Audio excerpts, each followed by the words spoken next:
እንዳልሆነ እኮ ከሆነ እሺ ልጠይቀው። ይሄ ከወሲብ ስሜት አንፃር እሺ አንዲት ሴት እሺ ነበረች ኢየሱስ ክርስቶስ ጋር መጣ ማቴዎስ 26:7 ላይ የአልባጥሮስ ሽቶ በጭንቅላቱ ማፈሰሰች፣ በእግሩ ማፈሰሰች፣ በፀጉሯም እያበሰች እየተሻሸችው ነበር። አንዲት ሴት አንተን መታ እግርህ ላይ ጭንቅላት ላይ ሽቶ አፍሳ በፀጉሯ ብትተሻሽ ምንም አይነት የወንድ ስሜት አይሰማህም? ኢየሱስ ክርስቶስ ወንድ ነው። ያየ የተመኛ መንዝሯል ብሏል። ግን እዚህ ጋር ከማየት ከመመኘት በዘለለ መታ እየተሻሸችው ነው። እንዴት ነው ስሜት የማይኖር?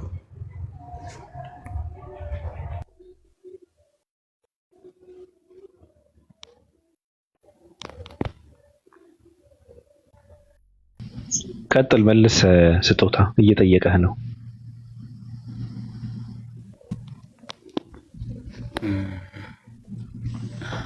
አይ አሁን እናንተ ጥያቄ ምን አይነት እንደኔ ራሱ አዲስ ስለሆነ ዛሬ ግራ ግብት ብሎ ቀጣይ ልዘጋጅበትና እመለሳለሁ አይሻልም? ፍጹም ሰው ስለሆነ እኮ ነው የምትጠየቀው። ኢየሱስ ፍጹም ሰው ነው።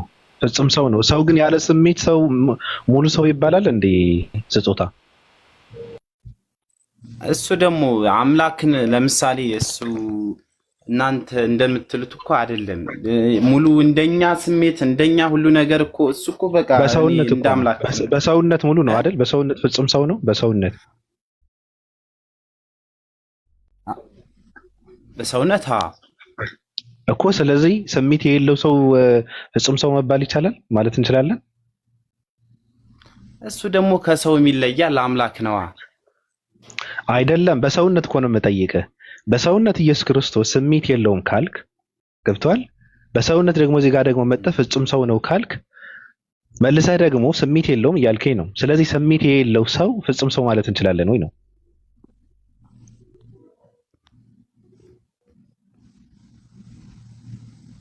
ከባድ ጥያቄ ነው። በቃ ራሱን አጠፋ ወረደ። አዝናለሁ ስጦታው፣ እንደዛ ማድረግ አልነበረብህ። ቢያንስ እንኳን ቻው ማለት ነበረብህ እኮ። በእውነት ከባድ ነገር ነው ያደረግከው እንዴ። እኔ ጎዳኸኝ። መሲ ቀጥይ። እንደውም አንቺን ልጠይቅሽ፣ እሱ ራሱ መልሽው። እሺ ስጦታ በነገራችን ላይ ምንድን ነበር ሊጠይቅ የመጣው? ስጦታኛ የጠየቅን በክርስትና አለ የሚባለውን ነው። ራሳቸው ክርስቲያኖች ናቸው። ኢየሱስ ሰው ነበረ። ሰው እንደመሆኑ መጠን ሰዎች የተፈተኑትን ተፈትኗል ተብሎ በክርስትና ይታመናል። በዛ ሂሳብ ነው እንግዲህ ኢየሱስ ክርስቶስ በወሲብ ስሜት ማለትም ይሄ ምንድን ነበር በፍትወት ስሜት ይፈተን እንደነበረ ከክርስትና ነው እኛ ያገኘ ነው። ኢየሱስ በፍትወት ስሜት ይፈተን ነበር አይፈተንም ነበር የሚለው ለኛ ምንም አይጠቅመንም። ለኛ ይሄ መለኮታዊ አስተምሮ አይደለም። እኛ የሚያስጨንቀን ምንድነው? የዶግማ ትምህርት፣ የድነት ትምህርት ነው። ኦኬ ሰዎች በአላህ በማመን መልካምን ስራ በመስራት ገነትን እንዲወርሱ በምድር ላይም ስነ ምግባራቸውን ገንብተው የተከበሩ ሰዎች ነው እንዲኖሩ ነው ዋና ዓላማችን። ኦኬ ነገር ግን ስለ ኢየሱስ ማወቅ ስለነበረበት ስትጠያየቁ ስለደረስኩኝ ያንን ላስታውሳቸው ነው ለልጆቹ የተናገርኩት። እና ስጦታው ምናልባት ከታች ሆነ የምታዳምጠኝ ከሆነ መጽሐፍ ቅዱስን አንብብ። ኢየሱስ ክርስቶስ መጽሐፍ ቅዱስ ላይ ማን ነው የሚለውን ታገኘዋለህ ነው የምለው። ይሄ ነው መልእክቴ። ምክንያቱም የሚያስጨንቀን ኢየሱስ ክርስቶስ እግዚአብሔር እንዳልሆነ ማወቅ ያው ቃሉ ባይኖርም ፍጹም ሰው ነው የሰው እምነት። አዎ ስለዚህ የሰው ልጅ ስሜት ሳይኖረው ፍጹም ሊሆን ይችላል? አይችልም። ግን ያው ሰውዬው ኦርቶዶክስ ከሆነ ኦርቶዶክስ ያኔ ኢየሱስ ፍጹም ሰው ነው እኮ አትልም እኮ። ያኔ ሰውም አምላክም ነው የምትለው። ፍጹም ሰውነትን ከአምላክነት እኮ አትነጥልም እኮ። አሁን በኦርቶዶክሶች እና በፕሮቴስታንቶች ምክንያት ወይም የከሌቄዶን ጉባኤ ዋና ምክንያት እኮ ይሄ እኮ ነው እኮ። አሁን ቄርሎስ የሚባለው ሰውዬ ማርያም የፈጣሪ እናት ናት፣ ኢየሱስ ክርስቶስም ራሱ ፈጣሪ ነው የሚለውን ነገር ያስተምር የነበረ የቄርሎስ ተማሪ የሆነው ያ ዲዮስቆሮስ የሚባለው የከሌቄዶን ጉባኤ ላይ በቦክስ ብለው ጥርሱን ያፈለሱ ሰውዬ ማለት ነው። እሱ ነው እንግዲህ ከነሊዮ ጋር ከካቶሊክ መስራቾቹ ጋር ተጣልቶ የነበረው። እና እኔ መለኮት ያለበት ነው። አስበዋል።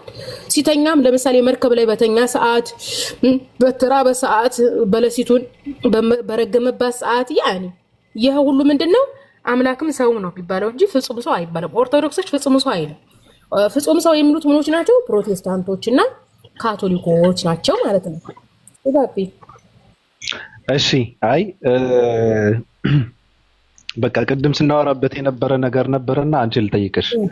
እሺ ማሂም ጥያቄ አላት። በነገራችን ላይ መጨረሻ ትጠይቃለች። የሰው ልጅ ኃጢአት የሚሰራው በመንፈስ ሲደክም ነው አይደል? መንፈሱ ሲደክም ነው። ወላሂ የሰው ልጅ መንፈሳዊ ያኔ ከአምላኩ የሚቀርብበት ነገር ደካማ ሲሆን ከአምላኩ በጣም ቅርብ ሲሆን መንፈሳዊነት ነው። መንፈሳዊነትን ነው አይደል? ኢየሱስ መንፈሱ ደካማ ነበር፣ ኃጢአተኛ ነበር ማለት እንችላለን? አዎ በነገር ላይ እኮ እንትን መጾም መጸለይ እኮ እንደ ንስሐ እኮ ነው፣ ወደ እግዚአብሔር እንደ መቅረብ እኮ ነው። አኪድ መንፈሱ ደካማ ቢሆን ነው ያኔ መንፈሱ ደካማ ነው ተብሎ ወንጌል ላይ ባይጻፍም አሁን ኢየሱስ እኮ ጾሟል። በመንፈስ ደካማ ነበረ ሳይሆን ሕፃኑ ማደገ ጥበብ ሞልቶበት በመንፈስ ጠነከረ ካለ በመንፈስ ጠነከረ ከተባለ ደካማ ነበረ ማለት ነው አይደል? በመንፈስ ጠነከረ ሲባል ገና ልጅ ስለሆነ ነው። ሲያድግ አንድ ሰው እኮ ሲያድግ አካላዊ በመንፈስ ያጎለበተው አድጓል ነው። እንዳንቺ እውነት አይደለም መመለስ ያለብሽ።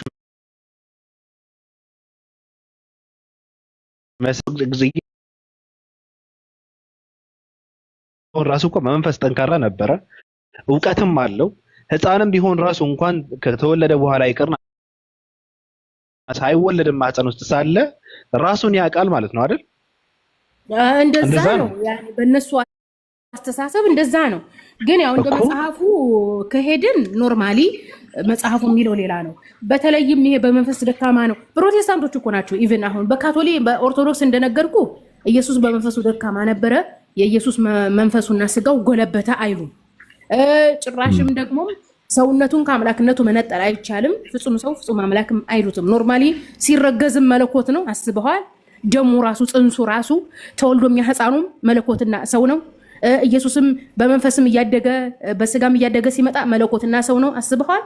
ያኔ ምንድነው የሚሉት? እሱ ቃል ስጋ ሆነ ሲሉ መጀመሪያ ገና መልአኩ ገብርኤል መጥቶ ማርያምን ትጸንሻለሽ ወንድ ልጅም ትወልጃለሽ ስላት በዛ ሰዓት ከተጸነሰ ጀምሮ ያኔ መለኮትና ሰው ነው አብሮ የተጸነሰው ነው ያኔ እነሱ የሚሉት። ግን ወደ ፕሮቴስታንቶች ስንመጣ ፕሮቴስታንቶች ሰው ነው ፍጹም ሰው ነው። ስለዚህ ፍጹም ሰውነት ልክ እንደኛ ማለት ነው። እኛ የምንፈተነውን ይፈተናል።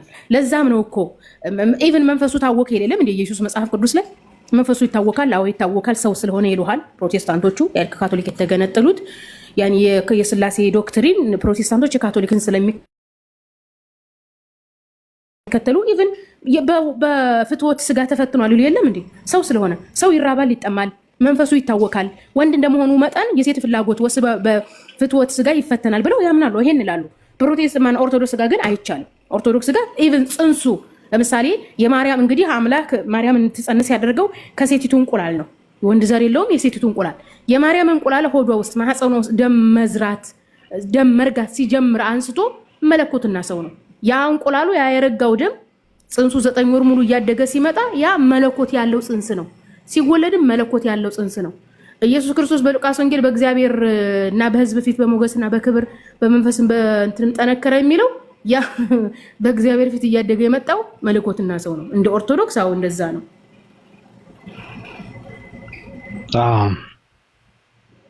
አዎ መንፈስና ስጋ ላይ እንትን ማየት ስላለብን ብዬ ነው። ምክንያቱ በስጋ ያው ከነጥርሱ አይወለድም። እንግዲህ ሕፃን ሆኖ ነው የሚወለደው። ትንሽ ገብቶሻል። ስለዚህ ያድጋል፣ በቁመትም ይጨምራል፣ ስጋውንም ይጠነክራል፣ ፂምም ያበቅላል፣ ሌላ ነገርንም ከዛ በኋላ ጥርሱም ሌላ ነገር እንትን እያደገ በመጣ ቁጥር ነው ለውጥ የሚያሳየው። በመንፈስ ሲባል ግን በፍጹም አይገናኝም። በመንፈስ ጠንካራ መሆን አለበት። እግዚአብሔር ነው አይደል? ራሱ ነው የተወለደ የተባለው።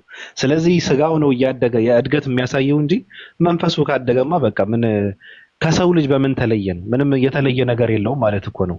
አያውቅም ነበረ ማለት ነው። ለአምላኩ ይታዘዛል አይታዘዝም ነበረ ማለት ነው።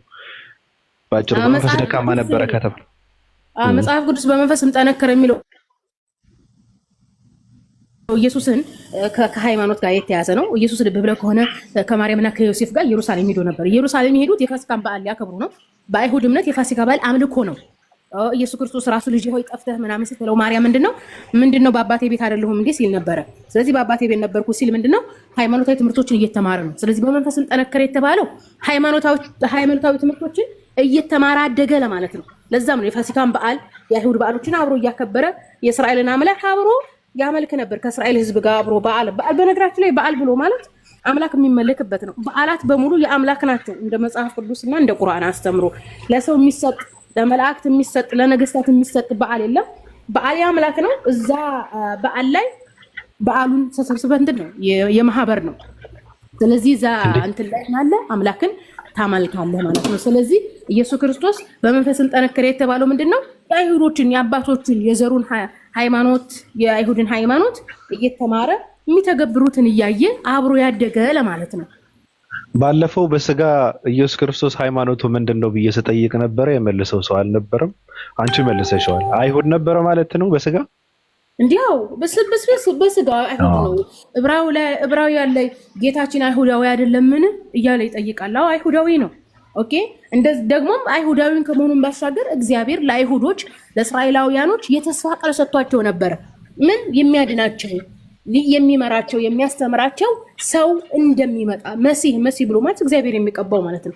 ለዚህም ነው እግዚአብሔር የሰጠ በነገር ላይ ቃል ስጋ ሆነ የሚለው ቃሉ ምንድነው? የተስፋ ቃል ነው። ለእስራኤሎች ለአይሁዶች የተሰጠ የተስፋ ቃል። ተስፋው ምንድነው? ኢየሱስ የተባለ ሰው ይመጣል፣ ያድናችኋል፣ ያስተምራችኋል፣ ይመራችኋል፣ ይገዛችኋል፣ ከቀኝ ግዛት ያወጣችኋል። ምሳሌው አይሁዶች ስቲል የሚጠብቁት መሲህ ብሎ ማለት እኮ አገረ ገዢ ማለት ነው። ከቀኝ ግዛት የሚያወጣ ብዙ ጊዜ አይሁዶች ቅኝ ግዛት ይገዙ ነበረ። አሶራውያን ይገዟቸው ነበረ፣ አረማውያን ይገዟቸው ነበረ። ብዙ ታሪኮች አለው መጽሐፍ ቅዱስ ላይ ያለውን አይተህ ከሆነ እግዚአብሔር ሕዝብ አለ። ስለዚህ ምንድነው ኢየሱስ ክርስቶስ አይሁዳዊ ነው። የአይሁድ ሕዝብ የሚያመልከውን አምላክ የሚያመልክ ነው። የአይሁድ ሕዝብ የሚተገብረውን የሚተገብር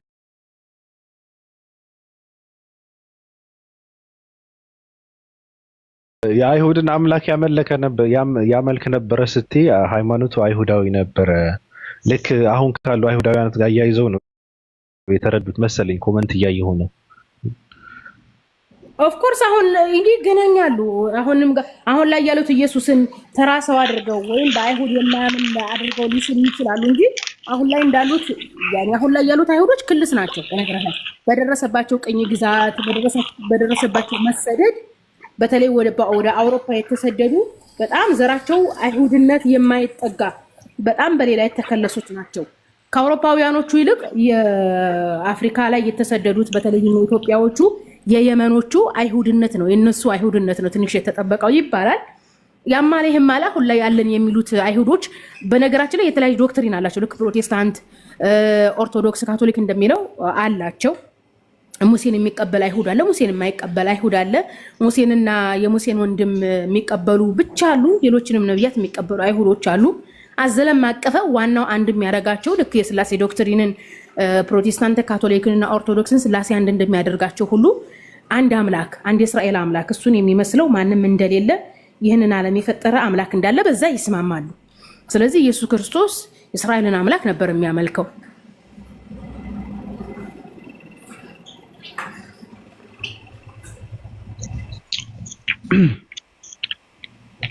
ቀጥይ፣ የበላው ነው ቀጥይ።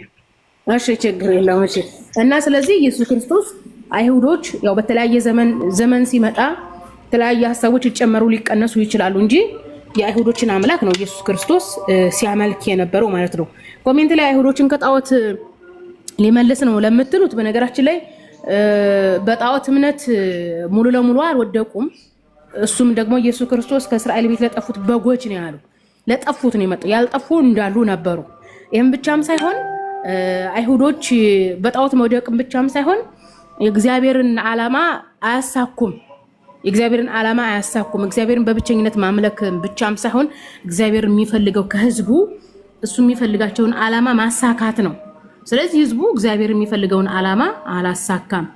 የሙሴ ተከታዮችን እያሉ እግዚአብሔር ብቻ እያሉ የሚቀመጡ ስለነበሩ እግዚአብሔር ዓላማውን ሊያሳካለት የሚፈልግ ህዝቡን ሊሰበስብለት የሚፈልግና ህዝቡን ሊመራለት የሚፈልግ ሰው ይፈልግ ነበር። ከዛ አንፃር ነው እንጂ አይሁዶች በጣዖት እምነት አይወድቁም፣ አልወደቁም በኢየሱስ በመጣ ሰዓት። መክሊት ጥያቄ አለሽ?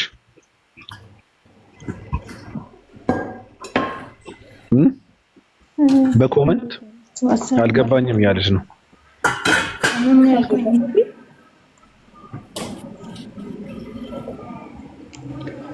መስዬ ያልገባኝ ነገር አለ፣ መጠየቅ እችላለሁ? ይቻላል። ጠይቄ ደግሞ ለመጠየቅ ካወቅኩ ተመልስልሻለሁ። አይ አሁን በአስተማሪሹ ላይ እና ከመጀመሪያው ጀምሮ አልነበርኩም ነበርና አሁን ስገባ ኢየሱስ አይሁዳዊ ነው ስትይ አልገባኝም። ከመጽሐፍ ቅዱስ አንጻር ነው ወይስ ከምን አንጻር ነው?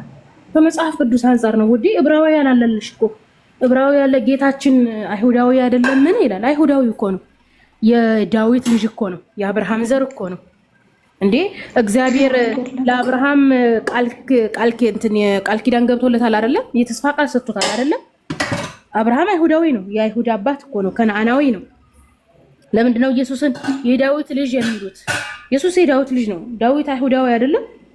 ዕብራውያን 14:7 ጦር 14:7 ላይ ጌታችን አይሁዳዊ አይደለም ምን ይላል? እና ኢየሱስ አይሁዳዊ ነው። ልክ አንቺ አማራ ኦሮሞ እንደምትባዩ አይነት ማለት ነው። ደግሞ ማቀው አይሁድ ሲባል እምነት ነው ማቀውና በቁርአን ደግሞ ኢየሱስ ክርስቶስ እስላም ነው ከመጀመሪያው ጀምሮ ስለተባለ እምነቱን አይሁዳዊ ያልሽ መስሎኛል። ግልጽ ላደርግልሽ፣ ቁርአን ላይ አምላካችን አላሁ ሱብሃነሁ ወተዓላ ክርስቲያንም አይሁድም አይደሉም ሲል ክርስትናና አይሁድ መነሻው ሰው ነው። እስላም ወይም ሙስሊም ስትዩ መነሻው ሰው አይደለም። እስላም ወይም ሙስሊም ብሎ ማለት አምላክን መታዘዝ ነው እንጂ የሆነ ሰው ተከትሎ የተመሰረተ አይደለም። አምላክን መታዘዝ ነው። ወደ ክርስቲያን ስንሄድ ክርስትና ክርስቶስ ከሚል ቃል የመጣ ነው። ኢየሱስ ጋር ያለ ነው። ኢየሱስ ጋር የሚቀር ነው። ወደ ኋላ አይሄድም። ከኢየሱስ በፊት ክርስቲያን የሚባል አልነበረም። ኦኬ። አይሁድ ስትይ አይሁዶች እንደ ሃይማኖትም እንደ ዘርም መጠሪያ የተደረገው ይሁዳ የሚባለው የዮሴፍ ወንድም የነብዩ ያዕቆብ ልጅ ነው። ኦኬ። ነብዩ ያዕቆብ 12 ልጆች አሉት። ይሄ 12 ነገደ እስራኤል የሚባሉት ማለት ነው። ያዕቆብ እንግዲህ የይስሐቅ ልጅ ነው። ይስሐቅ የአብርሃም ልጅ ነው እና እስራኤል ብሎ ማለት ያኔ አምላክን የሚታዘዝ ማለት ነው። የአምላክ ሕዝብ ማለት ነው። ስለዚህ እስራኤላውያኖች ማለትም ከያዕቆብ በፊት የነበሩ አያት ቅድመ አያቶቹ አንዱን አምላክ የሚታዘዙ ነበሩ እና ደግሞ ያዕቆብም ጥሩ ሰው ስለነበረ ጥሩ አማኝ ስለነበረ እግዚአብሔር እስራኤል ብያለሁ አለው። ማለትም አንተ ታዛዥ ነህ፣ ታዛዥ ስለሆነ ነው እስራኤል ብሎ ማለት ታዛዥ ማለት ነው። ስለዚህ የታዛዥ የተባለው ያዕቆብ እግዚአብሔር 12 ልጆች ይሰጡት። እነዛ 12 ልጆች ነገድ ሆኑ። ኦኬ 12 ነገደ እስራኤል ሆኑ ማለት ነው። እና እንደዛ ሲሆኑ እነዚህ እስራኤላውያኖች ወይም እነዚህ አንድን አምላክ የሚያመልኩ የአብርሃም ዘሮች፣ የይስሐቅ ዘሮች፣ የያዕቆብ ልጆች በተለያየ ዘመን ቅኝ ግዛት ይያዙ ነበረ። ቅኝ ግዛት ሲያዙ ከ12 ነገደ እስራኤል ከ12ቱ የያዕቆብ ልጆች መካከል በይሁዳ በኩል አንድ ወቅትን እንትን አገኙ፣ ሰላምን አገኙ፣ ፍትህን አገኙ፣ መንግስት የመሆን እድል አገኙ። ስለዚህ በእነዚህ ህዝቦች ታሪክ ይሁዳ ትልቅ ታሪክ ምንትን አለ። ስለዚህ ይሁዳን ወደዱት። ስለዚህ ይሁዳ የእምነትም የማንነት መጠሪያ ሆነ ማለት ነው። ስለዚህ አይሁድ የሚለው በይሁዳ እየተጠሩ ነው ማለት ነው። ስለዚህ ይሁዳን ጎልቶ የወጣው ለምንድን ነው? ከቅኝ ግዛት አውጥቷቸው ህዝብ አድርጓቸው የእግዚአብሔርን ህዝብ እየሰበሰበ ስለነበረ እሱን እንደ ሮል ሞዴል በመያዝ ነው እንትን የተባለው እንጂ አይሁድ የሚለው የሆነ የሃይማኖትም የብሔርም ስም መጠሪያ ሆኖ አገልግሏቸዋል ማለት ነው። መነሻው ግን የዮሴፍ የነብዩ ዮሴፍ ወንድም ይሁዳ ነው ማለት ነው። ግልጽ ሆነልሽ ውዴ? አዎ በስጋ አመሰግናለሁ። እኔ ደግሞ ይሁዳ ሲባል እንትን ነበር ይመሰለኝ ሃይማኖት ስለመሰለኝ ግራ ገብቶኝ ነበር። ለዛ ነው። አመሰግናለሁ። እሺ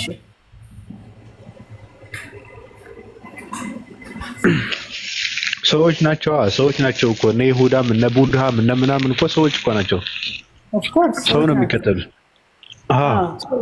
ሰው ጋር የተመሰረተ ነው። ሂንዱይዝም ልክ ህንድ ሀገር እንደተመሰረተው ማለት ነው። ያኔ የሆነ አካባቢ የሆነ ሰውን እንትን ብሎ ነው። ስለዚህ እስላም ሙስሊም ብሎ ማለት አምላክን መታዘዝ ነው። አምላክን መታዘዝ የጀመረው ከማን ነው? ከአዳም ነው። ኦኬ። ምክንያቱም አዳም አምላክ ሲፈጥረው አምላክ እንዳለው የሚያውቅ በስለንቦ ነው። ፈጣሪ እንዳለ የሚያውቅ ፈጣሪ መታዘዝ እንዳለ የሚያውቅ ጥፋትን ካጠፋ ወደ አምላኩ ተጸጽቶ የሚመለስ ሰው ስለነበረ አምላክን መታዘዝ የጀመረው ከአዳም ነው። ስለዚህ እኛ ሙስሊሞች ነን የምንለው አምላክ ታዛዦች ነን እያልን እንጂ የሆነ ነገር ተከትለን አይደለም፣ ወይም የሆነን ግለሰብ ተከትለን አይደለም። ለዚህም ነው ኢስላም ከሌሎች ለየት ያደርገዋል። ኢስላም ተፈጥሯዊ ነው የምንለው ለዚህ ነው።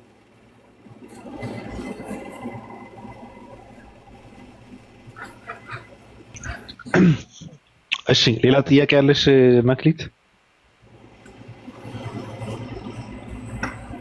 አይ የለኝም፣ ይሄ ብቻ ነው። አመሰግናለሁ ሁላችሁም። እሺ ሰላም አለሽ? ጆና ግባ፣ ገብተህ ጠይቅ። ጆን ግባ። እየሰማሁ ነው። እንዴት ነሽ?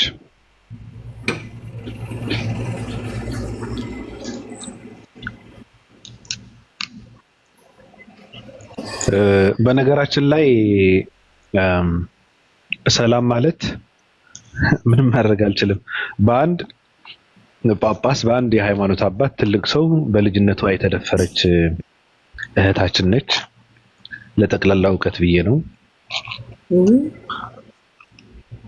ችግር የለባትም። እሷ ስለምትናገር ነው እንደዚህ ብዬ የተናገርኩት። እሷ እንትን አለባት፣ በሰል አለባት። በጣም ከባድ ነገር ነው። አሁን ምንም አትከተልም። በዛ ምክንያት ነው የወጣችው ከኦርቶዶክስነት። ጆን ቀጥል። እንዴት ነህ? ቆይ ሰላምን ትንሽ ላውራትና ጆን ይቀጥላል። ውዴ ሰላም፣ መቼም ያው ሰዎች አንድ ጊዜ ፕሊስ፣ ቆይ ሰላምን ላውራት ጆ ፕሊስ አንድ ጊዜ። ኦኬ ሰላምዬ፣ ያው እኔ የማስተላለፍልሽ መልእክት ሰዎች ጥፋት ሊያጠፉ ይችላሉ። ሰዎች ጥፋት አጠፉ ብሎ ማለት ያንን ሃይማኖት ስህተት ማድረግ አይቻልም። ስለዚህ አንድ ጳጳስ ወይም አንድ ቄስ ስለበደለሽ ሳይሆን ኦርቶዶክስን ትተሽ የምትወጪው በአስተምሮቷ ነው። ስለዚህ በዛ ተናደሽ ሳይሆን ሰው፣ ምክንያቱም ኦርቶዶክስ ሃይማኖት ነው፣ ተቋም ነው። ያ ጳጳሱ ግን ራሱን የሚወክል ስሜቱን መቆጣጠር የማይችል ኃጢአት የሰራ ጳጳስ ነው ማለት ነው። ስለዚህ ስለ ሃይማኖት ማወቅ ስትፈልጊ የአንድን ሃይማኖት ዶክትሪን፣ ዶግማውን፣ የድነት አስተምሮቱን በመፈተሽ ነው እንጂ ያንን ሃይማኖት መተው ያለብሽ። ሰዎች ስለበደሉሽ መተው የለበሽም። ለምሳሌ ሰለምሽ እንበልና የሆነ ሙስሊም በደለሽ ወይም የሆነ ሙስሊም በአንቺ ላይ በጣም ወንጀል ሰራ ብንል አከል የተባለ ሙስሊም ጥፋት አጥፍቷልና እስልምና ልተው የሚል ነገር ነው እንትን የምትይው። በሆነ ጊዜ የሆነ ሃይማኖት መከተል ልትፈልጊ ትችያለሽ። የሆነ ሃይማኖት ስትከተይ እዛ ሃይማኖት ውስጥ ያሉ ሰዎች ናቸውና ይሳሳታሉ፣ ጥፋት ያጠፋሉ።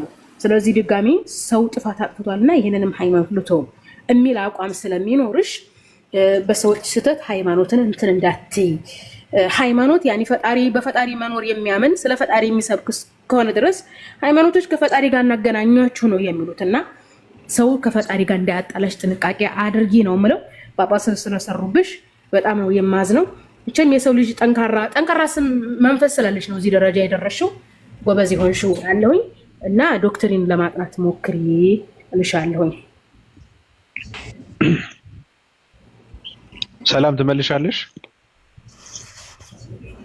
እሺ እያለሽ እና አሁን ማለት የኦርቶዶክስ ዶክትሪን ለጥያቄ አለሽ። አሁን የኦርቶዶክስ ዶክትሪን ገብቶሻል? ዶግማው ገብቶሻል? ኖርማሊ በቃ ጳጳሱ ስላስቀየሙሽ ስለሽወጥ ዝም ነው ያለው? አይደለም ጥያቄ አላት። ጥያቄ መነሻውን ነው እንትን ያተደረኩት እንጂ ጥያቄ አላት በነገርሽ ላይ። መጀመሪያ ኦርቶዶክስ ነበረች፣ ከዛ ፕሮቴስታንት ነበረች ምናምን እያለች ነው። ዝም ብላ አይደለም፣ በእውቀት ነው፣ በመረዳት ነው። እኔ መሰረቱን የተናገርኩት እንጂ ጥልቅ እውቀት አላት። ገብቶሻል? በጣም ጥሩ። በደንብ ታውቃለች። አንብቢ ነው የምለው። መጽሐፍ ቅዱስን አንብቢ። መጽሐፍ ቅዱስን ስታነቢ ለምሳሌ የኦርቶዶክስን ተርጓሚዎች እና የፕሮቴስታንት ተርጓሚዎች አትጠይቂ። ፕሮቴስታንት ራሱን አስመስሎ ነው የሚተረጉመው፣ ኦርቶዶክስ አስመስሎ ነው የሚተረጉመው። እና የራሱን የመጽሐፍ ቅዱስን ትርጉም ለመያዝ ሞክሪ። በቃ ሰላምን በኋላ አወራታለሁ። ቀጥል ጆን። ምነው በጣም ቸኮልክ? እሺ ልጠይቅ። እሺ ቴንኪው። ሁለት ጥያቄ ብቻ ነው ያለኝ። ቴንኪው እድል ስለሰጣችሁኝ። ያው ሌላ ቦታ ላይ መጽሐፍ ቅዱስ የሚደበቁት መጽሐፍ ቅዱስ ውስጥ ሳትደበቁ እዛው እስልምና ላይ መልስ ካለ ልጠይቅ። ችግር የለም። ይኸውልህ ምን አለ መሰለህ፣ አንዳንድ ጊዜ ንጽጽር ነው። ንጽጽር ብሎ ማለት ሁለቱንም ነው የምታቀርበው። ሁለቱም አይቀርብብኝም ካልክ ሁለቱም ክርስትና አይቀርብብኝም ካልክ አትጠይቀው። መጽሐፍ ቅዱስ አትደበቂ። ንጽጽር ብሎ ማለት ሁለት ነገር አቀርበ የተሻለውን ማሳየት ማለት ነው። ይኸውልህ ንጽጽር ውይይት የሚባሉ መሲ አታርዝም። መሲ በቃ ገብቶኛል። መጽሐፍ ቅዱስ መደበቂያ ነው ጆን፣ ጉድጓድ ነው መጽሐፍ ቅዱስ። ይደበቃሉ ብዙ ጊዜ እስላሞችን ስጠይቅ እዛ ነው ደግሞ መደበቂያ ነው መጽሐፍ ቅዱስ። በእስልምና ይደበቃል። አይ አንተ ነው ያልከው እኮ። አንተ ስትል መደበቂያ ነው ካልክ አንተም ተደብቀህ ነው ያለው ማለት ነው። እዛ ጋር ብቻ ጥያቄህን ጠይቅ። እሺ ቴንክ ዩ። በእስልምና አደም የተፈጠረው የት ነው? ከምን ተፈጠረ? ካፈር ነው የተፈጠረው። የት ቦታው? ሰማይ እናንተዬ ኧረ ሚኪ ሚት አድርግ ሚተርግ የት ተፈጠረ? በሰማይ ወይስ በምድር? ሚተርግ ያዘው አንድ ጊዜ እሺ እጠብቃለሁ። ሌሎች ካላችሁ መመለስ ይቻላል።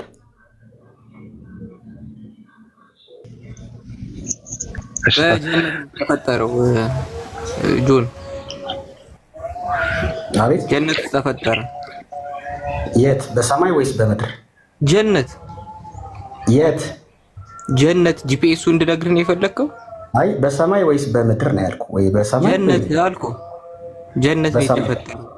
በሰማይ ጀነት። በቃ በጣም ጥሩ። በጀነት አፈር አለ? ጀነት ነው ያልኩህ። በጀነት አፈር አለ ወይ? በጀነት ተፈጠረ ይላል። ያን አላውቅም፣ ገብቼ አላየሁትም። ከጭቃ ተፈጠረ ስለምትሉ ገብቼ አላየሁትም። ጭቃ አለ ወይ እንዴ? ገብቼ አላየሁትም። መጽሐፍ ይላል። መጽሐፍ ሰውን ከጭቃ ፈጠርኩት ከገማ ጭቃ ይላል። በገነት የገማ ጭቃ አለ? ገብቼ አላየሁትም። ያንን አሁን አንተ የምታወራው ገብቷል። ሌላ ሰው ሚዩት አድርግ። ሌላ ሰው ለምንድን ነው የማደርገው ሚዩት? እሺ መልስልኛ። መጽሐፍ ከገማ ጭቃ ሰውን ፈጠር ነው ይላል። በሰማይ የገማ ጭቃ አለ? ራሱ አግሬሲቭ እየሆንክ ነው። አትናደድ። አጠያይቅህን አስተካክለ ጠይቅ። ሚዩት አድርጊ። ሰላም አንቺ አልጠየቅኩሽ። አላረግም ግን በእልህ እንትን አትበላ። አትጠይቅ፣ ተረጋግተ ጠይቅ። እሺ ተረጋጋው። በቃ መቆጣት አትችልም።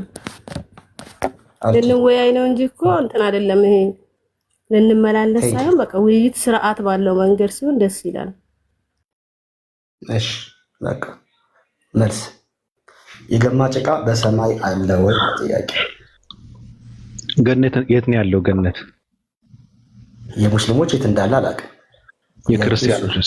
የክርስቲያኖችስ? እሱን ደግሞ እንመጣለን፣ አንደበቅም። እዛ እስልምናው ላይ እንጨርስ። አይ ፖዝ ስለሆነች መሲ እስክትመለስ ብዬ ነው።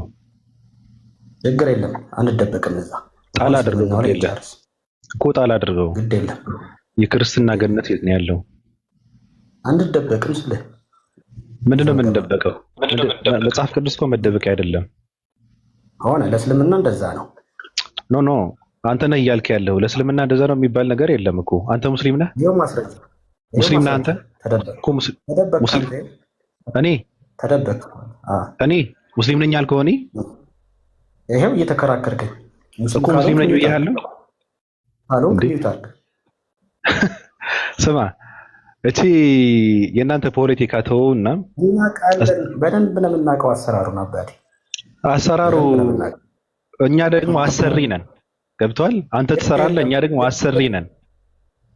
አሰራሩ እናውቀዋለን። የፎይ ልጅ ነው ባቢ፣ የፎይ ልጅ ነው። ግድ የለም እፎይ ራሱ ታች ቁጭ ብሎ ነው የሚያዳምጠው። ሚኪ ቆይ አንዴ ሚኪ ታወራለህ። ተረት አፈርሰዋለሁ። በሰማይ ጭቃ አለ። እግዚአብሔር በሰማይ የገማ ጭቃ አለ ብሎ እኔ ኮንፊደንስ ግን አሪፍ ነው። ገብቷል? ሰው ዝም ብሎ ቢጠይቅ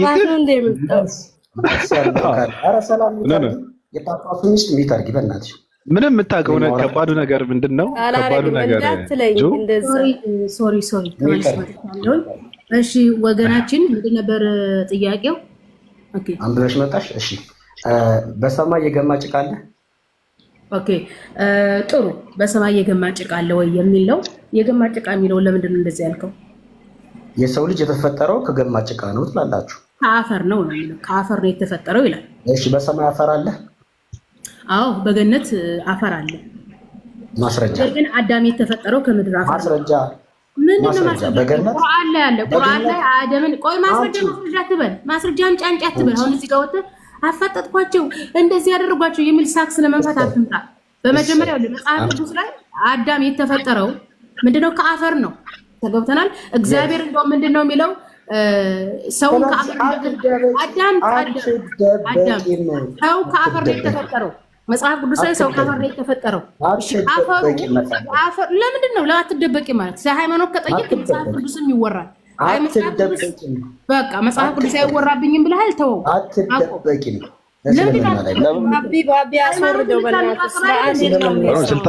ስልጣን አላቸው አስወርደው እንደፈለጉ ማለት ለምን መሰለህ? ጥያቄው እንትን ነው። እልህ ተያይዞ ዱላ ይዞ ነው የመጣው እኮ። ቆይ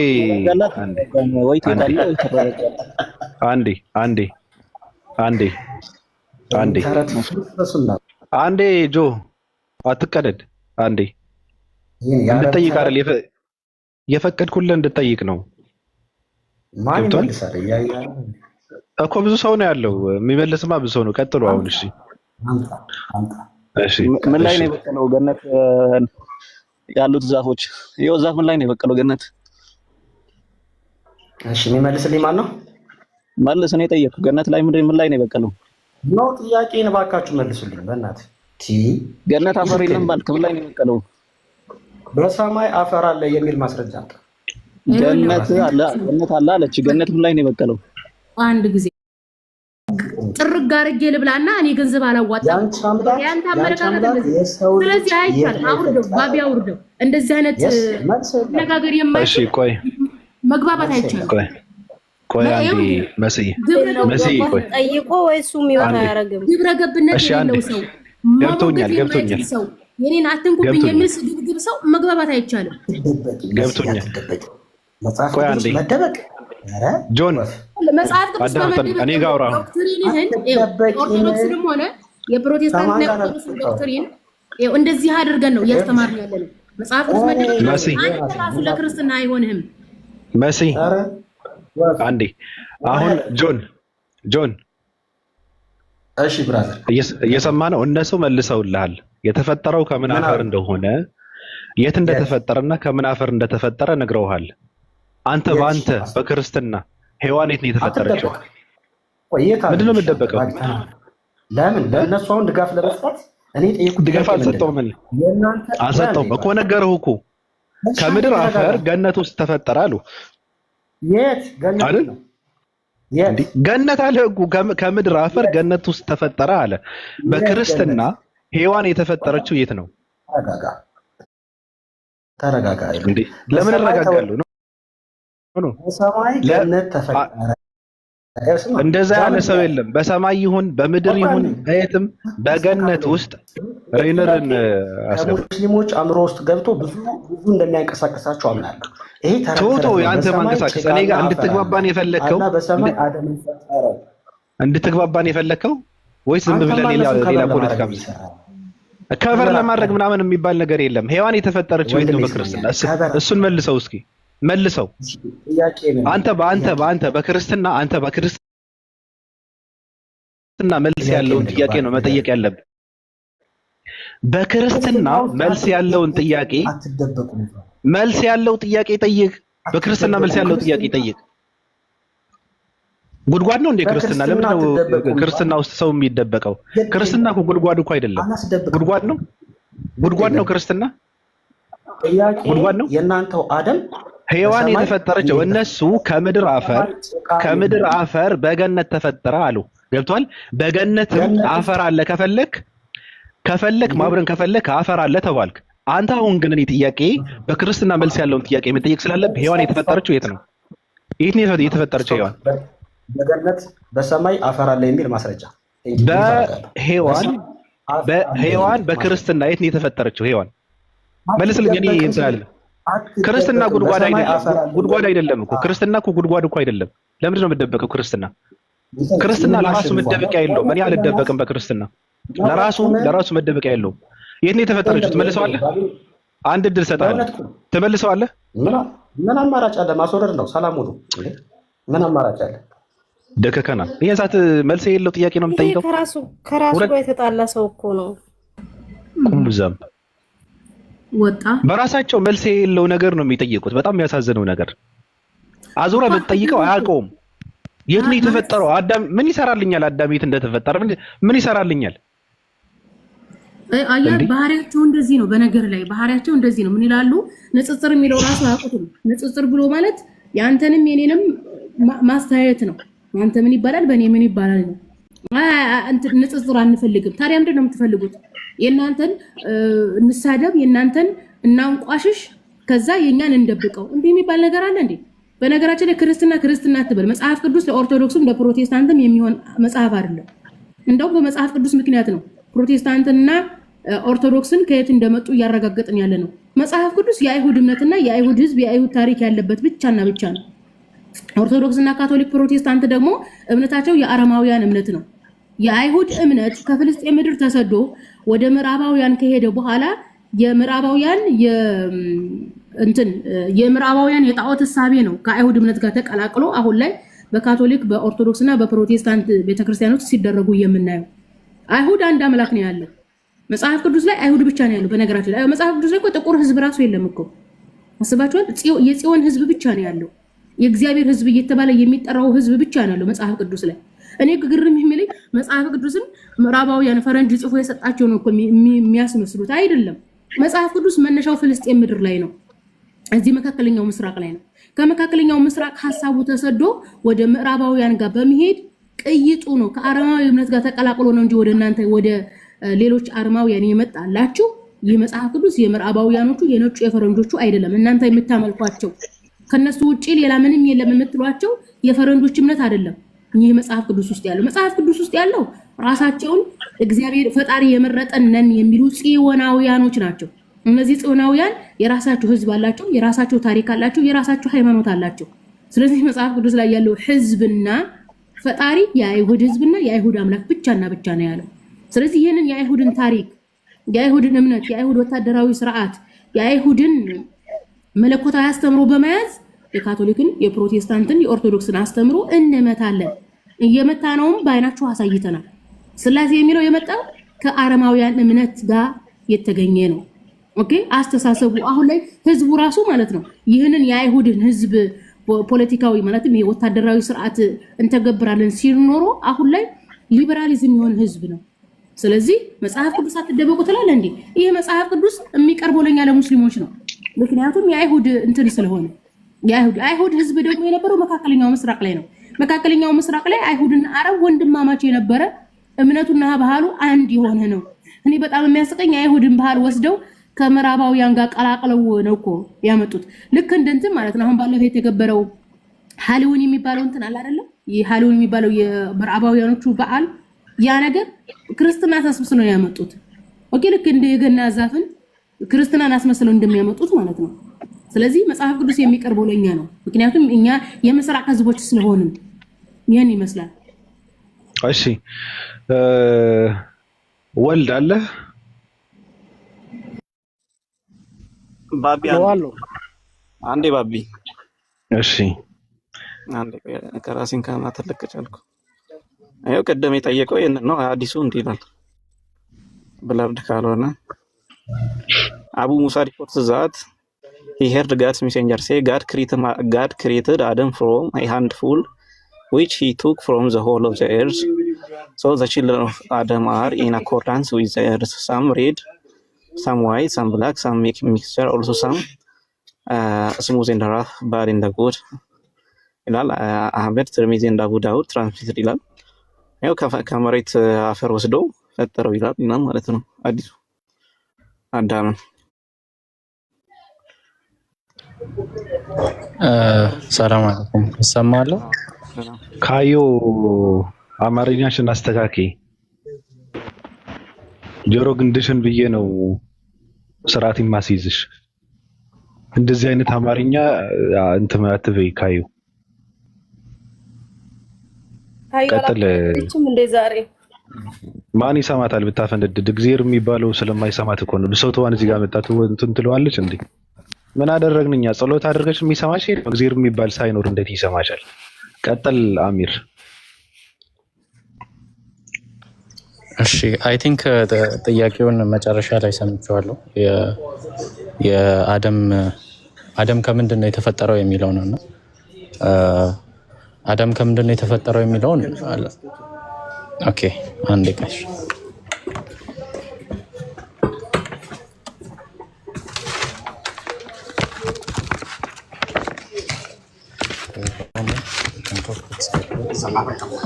ኦኬ ይቅርታ ስራ ቦታ ስለሆንኩኝ ነው። አደም ከምንድን ነው የተፈጠረው ለሚለው ማስረጃ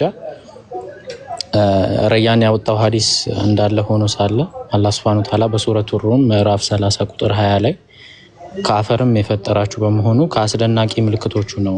ከዚያም እናንተ ሰው ሆናችሁ በምድር ላይ ትበተናላችሁ ይላል። እንዲሁም ሱረቱ ኑህ ምዕራፍ 71 ቁጥር 17 ላይ አላህም ከመሬት አፈር አበቀላችሁ ይላል። ስለዚህ አላህ Subhanahu Wa Ta'ala የሰው ልጅን የፈጠረው ከምድር አፈር ነው ማለት ነው። ከምድር አፈር ከቀይ ከጥቁርና እንዲሁም ከሌሎች ከለሮችን ሚክስ በማድረግ ከዛ በኋላ ያንን በውሃ በማደባለቅ የሰው ልጆችን ፈጥሯል ማለት ነው። እንዲሁም ሌላ ቦታ ላይ አላህ Subhanahu Wa Ta'ala ሱረቱ ሰጅዳ ምዕራፍ 32 ቁጥር 7 እና 8 ላይ የሰውንም ፍጥረት ከጭቃ ጀመረ ከዚያም ዘሩን ከደካማ ውሃ መገኘት አደረገ ይላል አላህ Subhanahu Wa Ta'ala።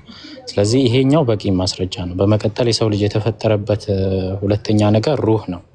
ሩህ ወይም ደግሞ ነፍስ የምንለው ማለት ነው። ቁርአን ማስረጃ ከፈለጋችሁ ሱረቱ ሷድ ምዕራፍ 38 ቁጥር 71 እና 72 ላይ ጌታህም ለመላእክት እኔ ከጭቃ አፈር የሆነን ሰው ፈጣሪ ነኝ፣ ቅርጹንም ባስተካከልኩና ከእኔም መንፈስ በነፋሁበት ጊዜ ከእርሱ ሰጋጆች ሆናችሁ ውደቁ ይላል። ወይም ውደቁ ባለ ጊዜ አስታውስ ይላል።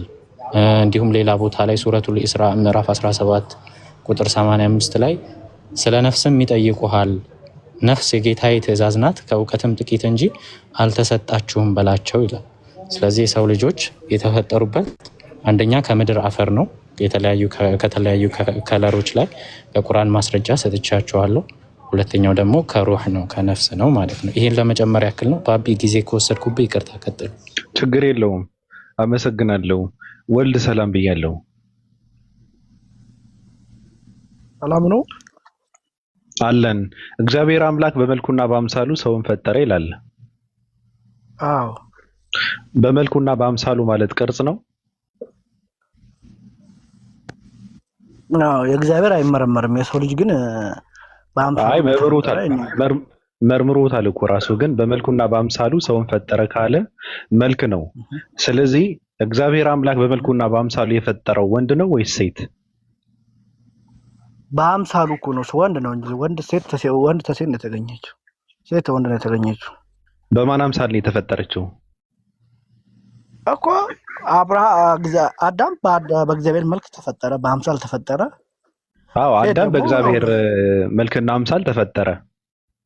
ስለዚህ እግዚአብሔር አምላክ በመልኩና በአምሳሉ ሰውን ፈጠረ ሲባል አዳምን እንጂ ሔዋንን አያካትትም ማለት ነው። ያካትታል። ሔዋንም ደግሞ ተሱ ተፈጠረች። በማን አምሳል ነው የተፈጠረችው? እሷ በአዳም አምሳል ተፈጠረ። አዳም ደግሞ የእግዚአብሔር አምሳል ነው። ስለዚህ የአዳም አምሳል የላትማ። የአዳም አምሳል እኮ የላትም። ሴት እኮ የራሷን መልክና ቅርጽ አላት እኮ ሴት። አንተና ሴት አንድ ናችሁ? ተመሳሳይ ናችሁ? አንተና ሴት? ሴት ምን ማለት ነው? ሴትማ ሴት ነው። አይ መጽሐፉ እንደዛ አይለውም። መጽሐፉ የሚለውን እኮ አይደለም። እኔ ምን አገባኝ? እሱ አንተ በለው። ሴት ምን ማለት ነው ትለኛለህ እንዴ? እኔ የምጠይቅህ ጥያቄ እኮ ነው። ሴት ምን ማለት ነው እኮ ለእኔ ምን ይሰራልኛል? አሁን የሚነሳ ጥያቄ አይደለም እኮ። ሴት በማን አምሳል እኮ ሌላ መልስ አትመልስልኛ። ሴት በአዳም አምሳል ነው የተፈጠረችው አልከኝ። ገብቷል? ታዲያ እየመለስኩ እኮ አንተ ለምን ትናደዳለህ ታዲያ? አልተናደድኩም። ለምን እናደዳለሁ? ቀብረር ብዬ ምን መናደድ መርስ ይሆናል። እግሬን ሰቅዬ ነው ያለሁት። አልናደድም። ግድ የለህም። እሱን ተወው። ሴት በማን አምሳል ነው የተፈጠረችው ነው ጥያቄው። በአዳም አምሳል ተፈጠረች። አዳም ሴት ነው እንዴ? አምሳል ማለት እኩያ ተመሳሳይ ነው ማለት ሁሉ ነገር ይመሳሰላል ማለት ነው። ምንድነው ታዲያ አምሳልነቱ የቱ ጋር ነው? በጣም ነው አምሳልነቱ። አይን አላት፣ ጆሮ አላት፣ እግር አላት፣ ሰው ናት፣ ነፍስ አላት። ሌላ በጾታ እንለያያለን እንዴ? ሰው ወላ ታዲያ ለምን እሱ ጋር በአዳም አምሳል ከተባለ እኮ አዳም ትመስላለች ማለት ነው። አይገናኝም። ቅርጻቸው፣ አፈጣጠራቸው፣ ይዞታቸው በጣም የተለያየ ነው። ማህፀን አላት፣ ማህፀን የለውም። ጡት አላት፣ ጡት የለውም። አይደለም ሴት ልጅ ወንድ ልጅን አትመስልም። ሴት ልጅ ወንድ ልጅን አትመስልም።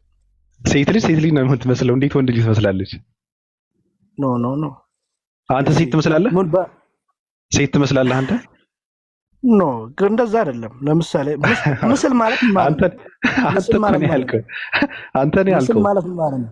ለምን ትስቃለህ? ምስል ማለት ማለት አንተ ዝም ብለሽ ኖ ችግር የለውም። ምንም እኮ አልሸመጠጥኩም እኮ። ሴት ልጅ ወንድ ትመስላለች አልክ እኮ። ሴት ልጅ እኮ ወንድ ልጅ አትመስልም እኮ። ሴት ልጅ የምትመስለው ሴት ልጅ ነው የምትመስለው። ሴት የራሷ አፈጣጠር አላት። አንተ ያልከው እሱ ችግር የለውም። የራሷ አፈጣጠር አላት። በመልኩና በአምሳሉ ሰውን ፈጠረ የሚለው ለወንድ ልጅ ነው አልክ። አዎ ለወንድ ልጅ ነው። ሴት ልጅ ደግሞ ለሷም ይጠቀሳል። ለሷም የሚጠቀስ ከሆነ ስለዚህ እግዚአብሔር ጾታ አለው? እግዚአብሔር ጾታ የለውም። ኢየሱስ ክርስቶስ እግዚአብሔር አይደለም? ኢየሱስ ክርስቶስ እና ችግር የለውም። አምላክ እንደ ችግር የለውም። ኢየሱስ አለው። ኢየሱስ ነው ችግር የለውም። መስዋዕት ምክድ እንዳይመስልህ። በእግዚአብሔር የመጀመሪያው ስለመጣ ስለዚህ እግዚአብሔር ጾታ አለው። አዎ ኢየሱስ ክርስቶስ ከሦስቱ አካል አንደኛው አትበለኝ። እግዚአብሔር ጾታ አለው የለውም? እስኪ አጭር መልስ። ከሦስቱ አካል አንዱ አለው አልኩ። ምንም ሐሳብ ነው። አብ ጾታ የለው? አብ ጾታ የለው? አብ እንደዛ ተብሎ አይነገርለትም። ጾታ አለው የለው? ችግር የለው። ወደ አንተ እመጣለሁ። ወደዛ ግን ለአብና ችግር የለው። ወደ እኔ ለመምጣት ሳይሆን እግዚአብሔር አብ ጾታ አለው የለው? የላቸውም። ለአብና ለመንፈስ ቅዱስ እንደዚህ ተብሎ አይነገርላቸውም። አይነገርም? ቴንክ ዩ። ይሄ ትልቅ መልስ ነው። በነገራችን ላይ የማይነገር ከሆነ አንዳንድ ሰዎች በተለይ ጠጅቶ ብሬ ቤት ምን ይላሉ መሰለህ? እግዚአብሔር ወይም ፈጣሪ ጾታ ከሌለው ወንድ ይሁን ሴት ስለማይታወቅ የአምላክነት መስፈርት የጎደለ ነው ማለት አላሟላም ብለው የሚያምኑ ክርስቲያኖች አሉ። ገብቷል? ቲክታክ ላይ። ስለዚህ አመሰግናለሁ። ትልቅ መልስ ነው። እኔ እቀበልሃለሁ። በአንተ እንትን ነው የምስማማው። በአንተ እንትን ነው የምስማማው። እሺ ቆይ አልጨረስኩም። ጥያቄውን አልጨረስኩም። ጥያቄ ምን ያልቃል ብለህ ነው ትጠይቃለህ? ኧረ ጥያቄ አይደለም፣ እዚሁ ላይ ነው እኮ ትጠይቃለህ። አይደለም። ከምን ጋር ነው የምታነጻጽረው? ፍቀድልኝ። ተው። ከማን ጋር ነው የምታነጻጽረው? ከምን ጋር እኔ ልጠይቅ። በቃ እሺ እኮ ከምን ጋር ነው የምታነጻጽረው? ምናልባት ያስረዳህ ብዬ እዚሁ ጋር። እሺ ጥያቄው ራሱ ጥያቄው ቆይ እንደማ ዴቪድ ተረጋጋ። እሱን እኮ ነው ስለማታውቀኝ ነው መሰለኝ። ተረጋጋ። ለዛ ነው ተረጋጋ። እኔ አውቃለሁ። የምታውቀኝ ከሆነ በቃ እሺ፣ የምታውቀኝ ከሆነ እሺ፣ ልጨርስ ጥያቄ እና ትጠይቃለህ። ግድ የለውም። የሚመለከታቸው ሰዎች ስለሚመልሱ አሁንም የምትጠይቀው ጥያቄ የሚመለከታቸውና በደንብ አድርገው የሚያውቁ ሰዎች ስለሚመልሱ እኔ ጥያቄ ልጨርስ። አልጨረስኩትም። ጥያቄ አልጨረስኩም። እየሰማኸኝ ነው? ጥያቄ እኮ አያልቅም ወንድማችን። አይ አላስረዝምም። ግድ የለም አትፍራ። ለምን ፈርታል? አትኩፋ። እኔ ጠየቀኛል መለስኩ። እኔም ልጠይቅህ እኮ ገና እኮ ነው። አልጨረስኩም እኮ ጥያቄ። አንተ ነው እዛ ጋር ልጠቅስልህ ልሄድ እኮ ነው። እሺ ጠይቅ። እሺ አላህ እግር አለው ብለህ ታምናለህ አይደል? እኔ መጽሐፉ ይላል። እሺ ጥሩ ነው። እጅም አለው ብለህ ታምናለህ? መጽሐፉ ይላል። እሺ ጭንቅላትስ አለው? አላውቅም። ግን ሊኖረውም ላይኖረውም ይችላል አይደል? እኮ አላውቅም። በጣም አሁን እኔ እመጣልሃለሁ። ብልትስ አለው? አላውቅም። ብልትስ አለው? አላውቅም። ሊኖረውም ላይኖረውም ይችላል። አንተ ነህ የምትለው እሱ አላውቅም። አንተ ላይ ሲመጣ እንደዚህ ትላለህ። እኔ ላይ እኮ አልመጣህም እኮ ችግሩ እኮ ይሄ ነው። እኔ ላይ አልመጣህም አልመጣህም እኮ ለዛ እኮ ነው እኔ ላስረዳህ ብዬ ስልህ አንተ እየተረዳህ አይደለም። መጣሁልህ እኮ መጣሁልህ። ጨረስክ? እሺ ጨረስክ? ቆይ እዚሁ ላይ ነኝ እኔ እኮ ጨረስክ? ለዛውም የወንድ ልጅ ጾታ ማለት ብቻ ልጠይቅህ፣ ያንተ ጡት የወንድ ጡት ለምን ተፈጠረ? ነው ጡት የለህም? እሱን ያስፈልጋል። እሱን ለምንድን ነው የሚያስፈልገው? እሱ የወንድ ልጅ ጡት እኮ እሱ ነው የሚያውቀው ለምን እንዳስፈለገኝ። እኔ ለምን አውቃለሁ? ኧረ በቃ ተው፣ ይሄን ጥያቄ እዚህ ላይ አሁን እሱ ላይ አታንሳ። ቆይ አንተ ላይ አያስፈልግም ማለት ነው? ቆይ አሁን አንተ አያስፈልግም ነገርኩህ እኮ። ያንተ ጡት ላላ የተቀመጠው ስለሚሰራልህ ብቻ ነው እንዴ? ስለሚያገለግልህ ነው አይደለም እንዴ? ያገለግላል እንዴ? ለምን ደሞ ያገለግለው? እሺ ምንድን ነው? እሺ አንተ የወንድ ልጅ ጡት አገልግሎቱ ምንድን ነው? የፈጠረው ነው የሚያውቀው። እኔ ምን አውቃለሁ ለምን እንደሚያገለግለው? የፈጠረው ኧረ በስመ አብ የጠየቀው በቃ። እሺ ቆይ ያንተ ጥያቄን ታትመልስ፣ እሱ ላይ አትጠይቅ። ያንተ ጥያቄን ሳትጠይቅ እሱ ላይ አትመልስ። አንዴ ቆይ ያንተ አሁን አንተ ወንድ ነህ፣ አግብተሃል? ባላገባስ? አይ ሳታገባ አታረግም። አታገባ እንትን አትልም መቼስ። አግብተሃል? ኧረ እኔ አላገባሁም። አዎ በቃ ስታገባ ልጅ እንዲኖር ልንገርህ። አንዴ ልጅ እንዲኖር ሳገባ ልንገርህ። እሺ እናትና አባት ምሳሌ እንውሰዳቸው። እንደዛ ከሆነ አንተን የወለዱት አባት አንተን ለመውለድ እዛ ላይ አትምጣ። እሺ እኔ እኮ ሀሳቡ ገብቶኛል፣ ግን እኔ ከአንተ ሀሳብ ቆይ ተጠቅሟል አይደል? ምን ችግር አለው? ኧረ ምን ችግር አለው? የተፈጥሮ ጉዳይ ምን ላደርገው ነው ታደለ? ገና ኢየሱስ ሰው ለማዳን ብቻ ከሆነ ምን ይሰራለታል? ለምን ይዞ መጣ? ክርስቶስ ሰው ለመሆን ሙሉ ሰው ለመሆን አለው። አንተም ጡት ያለክ ምን ለመሆን ነው ብለህ እኮ አልመለስክልኝም። ጡት ምንድን ነው ለአንተ?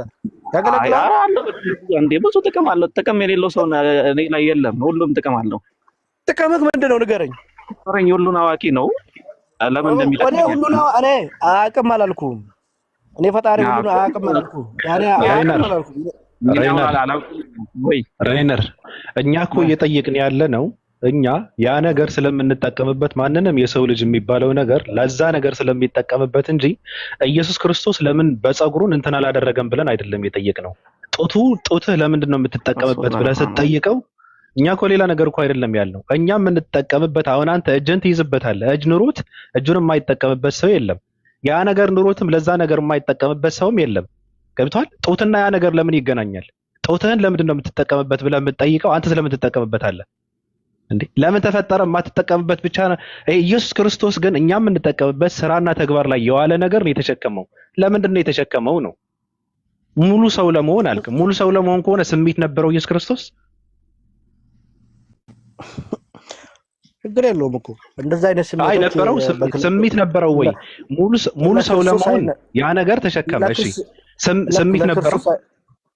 አይ ስሜት ነበረው ለክርስቶስ ለክርስቶስ እንደዚህ አይነት ቃል የሚባል እንደዛ አይነት ነገር ሰጥተዋል እኮ አንተ እኮ ነው እንዴ?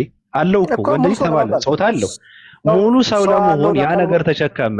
ስሜት ነበረው ወይ? ስሜት ከምንድን ነው የሚመነጨው ሲጀመር? ከዛ ነገር ነው። ኖ የአንድ ዓመት ህፃን ልጅ ስሜት ያመነጫል?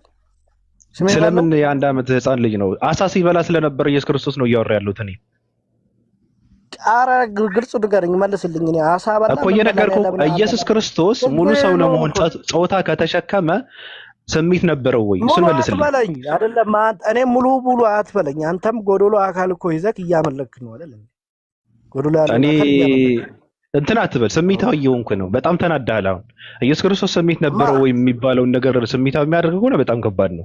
አንተ ሙሉ ሰው ለመሆን ጾታውን ተሸከመ፣ ወንድነትን ተላበሰ።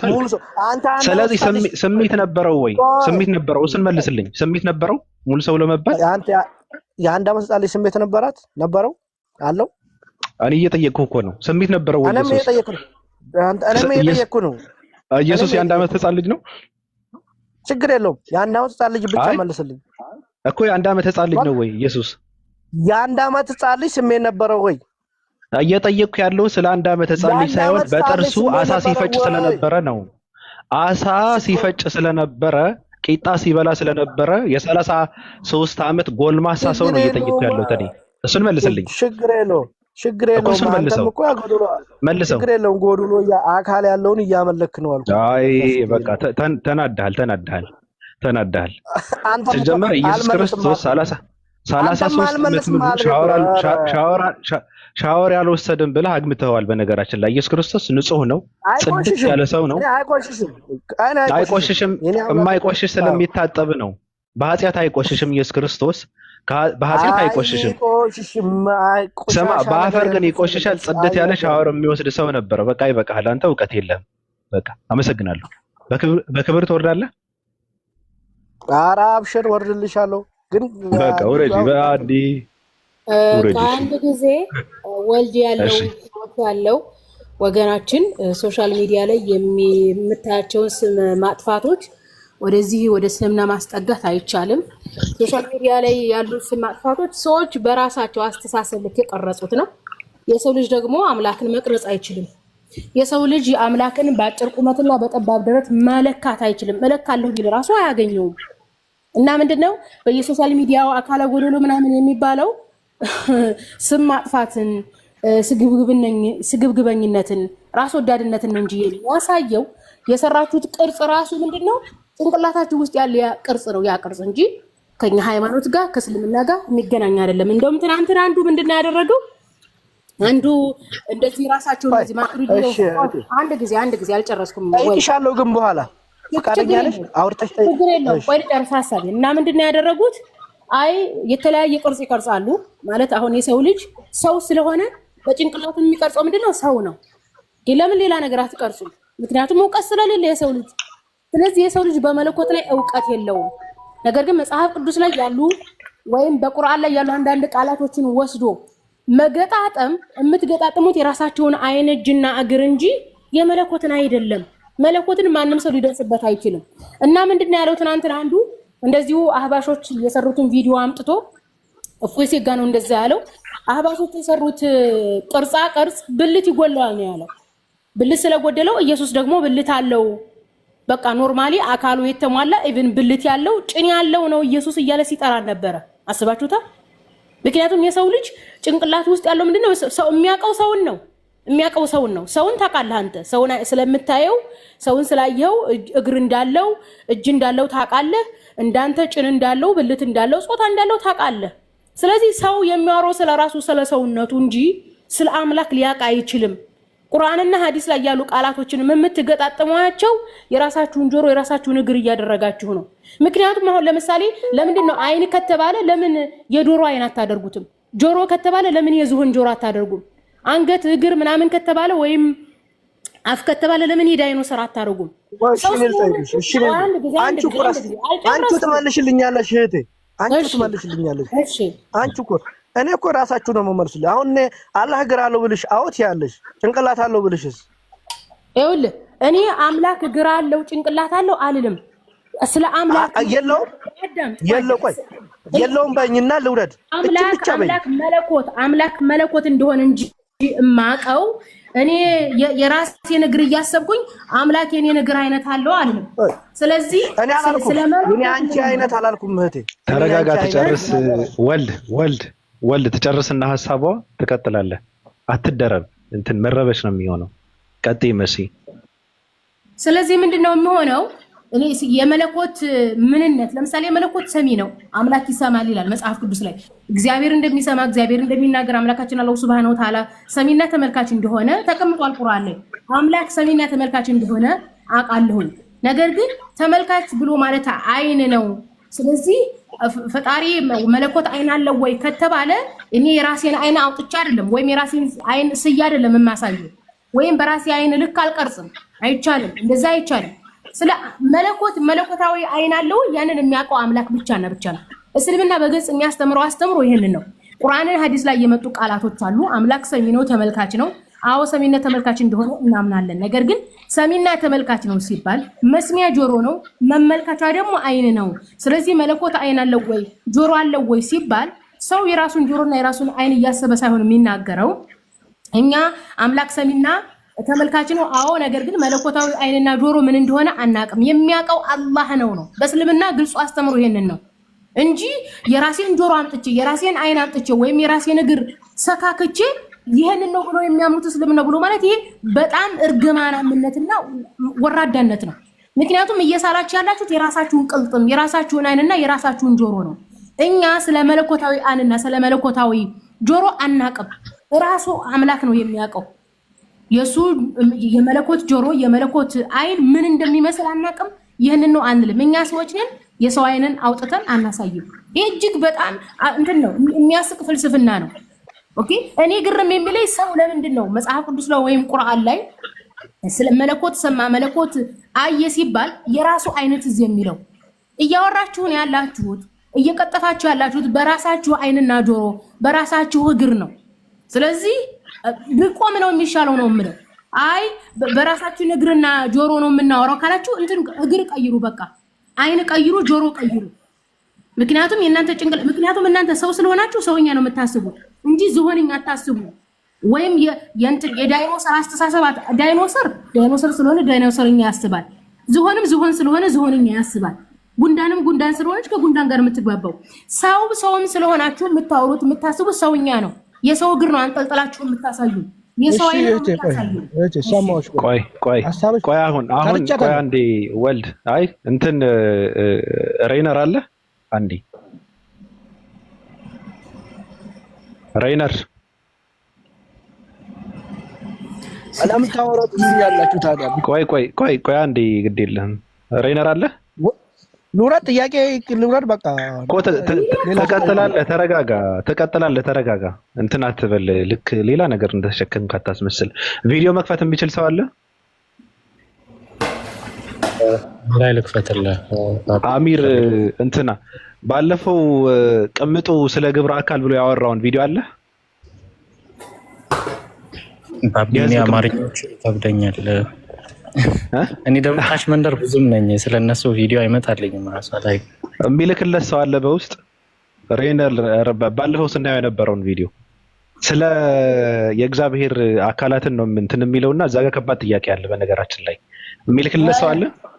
በነገር ላይ በኦርቶዶክስ አስተምሮ ስላሴ ለአዳም ያለው ሁሉ አለው ተብሎ ይታመናል።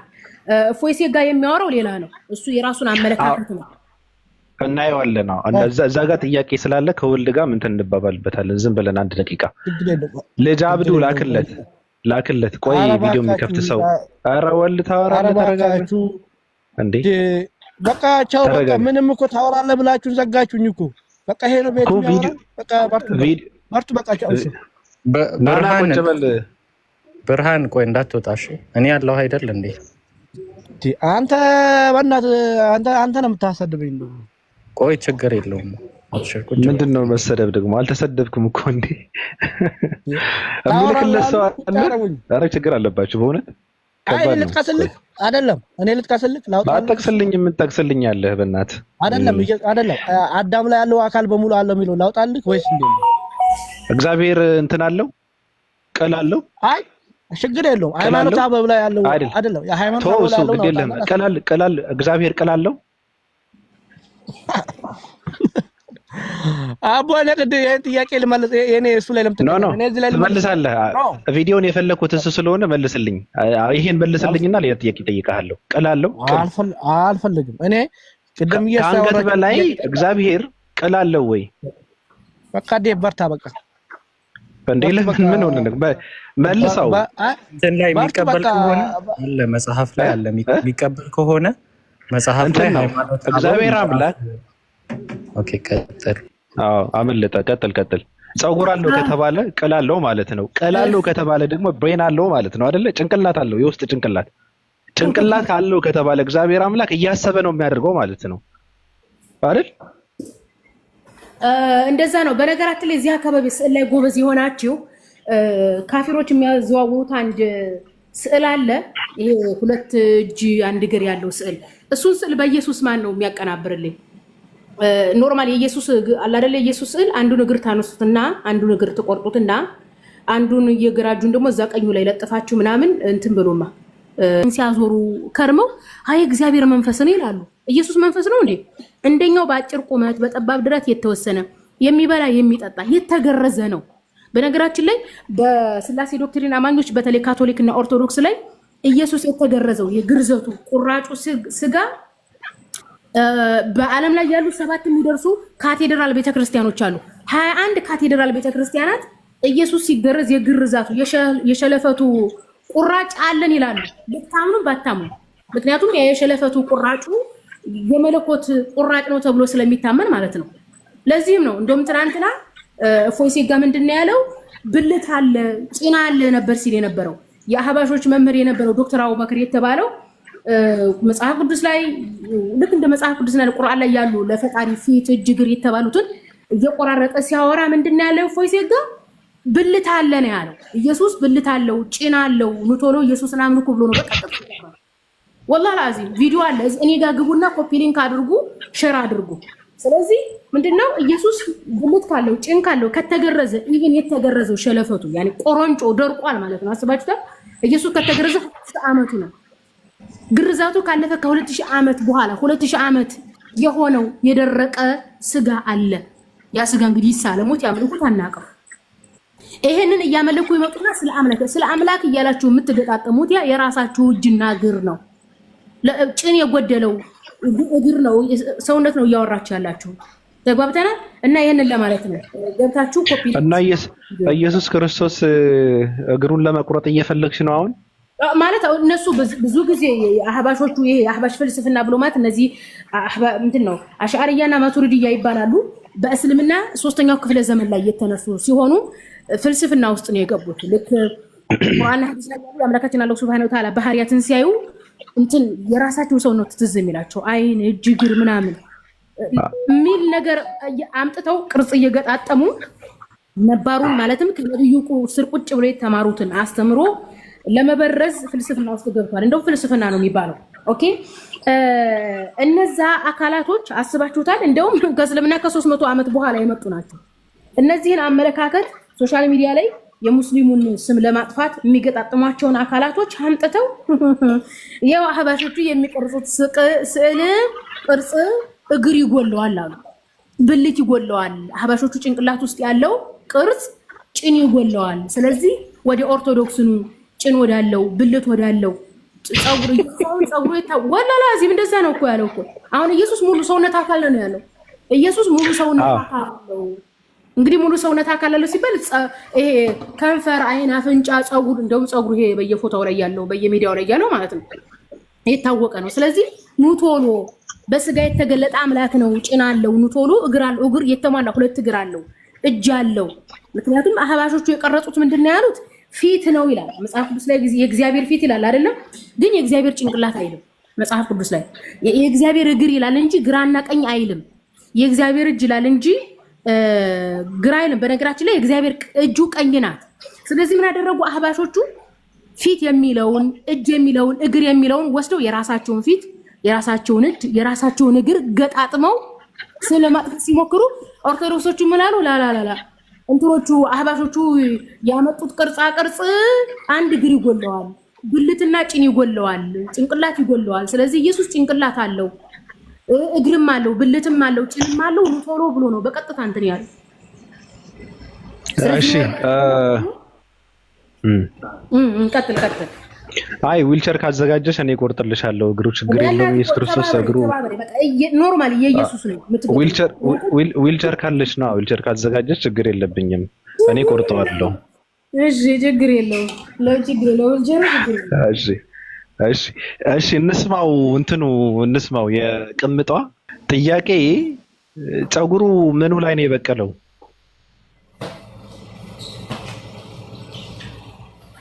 ሙሉ ሰውነቱ ነው ፀጉር ወይስ ፀጉሩ? እግዚአብሔር ፀጉር አለው ከተባለ የት ጋር ነው ያለው ፀጉሩ? ምን ላይ የበቀለ ፀጉር ነው? ሄሎ ሰው የለም? ጃይ መልስ ጃ ነው ጎበዝ ነገር ያው ራሱ ላይ ነው የሚባለው። ራሱ ላይ መጽሐፈ ሚላድ ምዕራፍ 10 ከቁጥር 2 ጀምሮ ምን ይላል? በአዳም ላይ ያለው መልክ ሁሉ በአብና በወልድ በመንፈስ ቅዱስም አለ። ራስም ቢሆን ገጽም ቢሆን ጆሮዎችም ቢሆኑ አይኖችም ቢሆኑ እያለ ይቀጥላልና እዛ ጋር አሁን ራስም ቢሆን ይላል። ራስ አለው እግዚአብሔር። ራስ አለው ጭንቅላትስ አለው ወይስ ያ ራስ ውስጡ ባዶ ነው? እኔ እንጃ ይጠቀምበታል ወይስ አይጠቀምበትም ነው የምትለው? አይምሮ አለው የለውም? ያን ራስ ግን አይምሮ ጭንቅላትም ቢባል የውስጥ እንትን የለም እሱ አለው።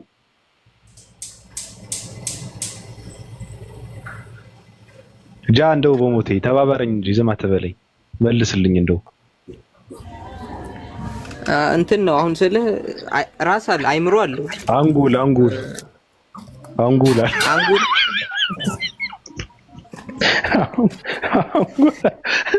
ካሉ ራሱ አንጉል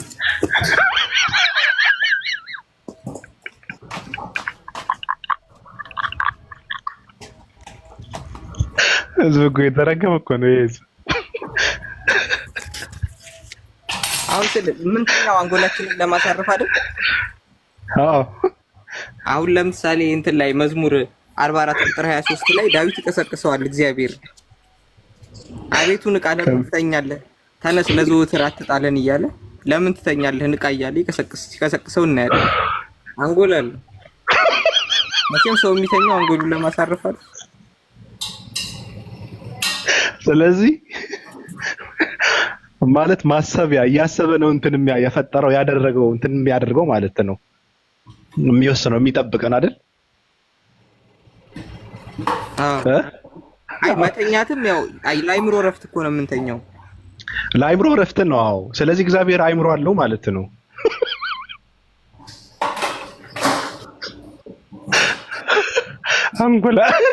አንጎላ ማላረም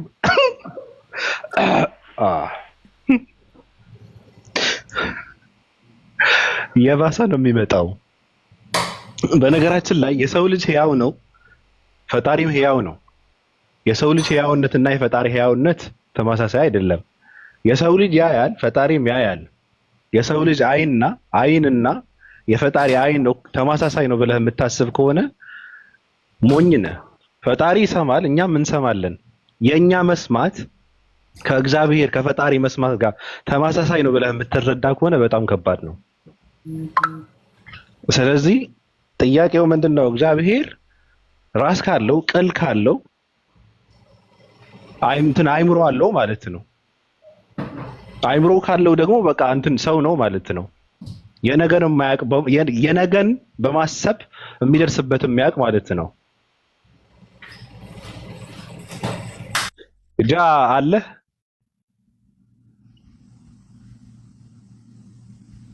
አለው ያው እኮ ይጸጸታልም። በዛ አሁን ባልነው አይምሮ ይጸጸታል። አሁን የነገውም ይጸጸታል። ዘፍጥረት 6 ላይ ተጸጸተ ይላል። ምን ነው ባላረኩት ማለት ነው መጸጸት እኮ ሰውን በመፍጠሩ ምን ነው ባልፈጠርኩት ብሎ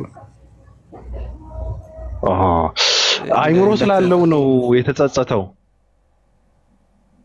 ተሰማው። እሺ አይምሮ ላለው አንጎል አሉት። አንጎል ላለው አንጎላም ካልነው ስድብ ነው ወይስ የአንጎል ባለቤት እንደማለት ነው? አንጎላም ብንለው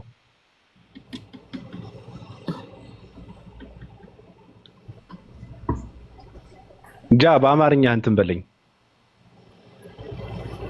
አይ አለው በደንብ አለው የሚጠቀምበት ማለት ነው። እኮ አንጎላም ብንለው አንጎላም ካል አሁን ሰዎች ስድብ ሊመስላቸው ይችላል፣ ግን የአንጎል ባለቤት ማለት ነው። አንጎል አለው እያልን ነው አንጎላም ስንለው። ብዙ አንጎል በደንብ የሚያስብ አንጎል ማለት ነው የሚጠቀምበት።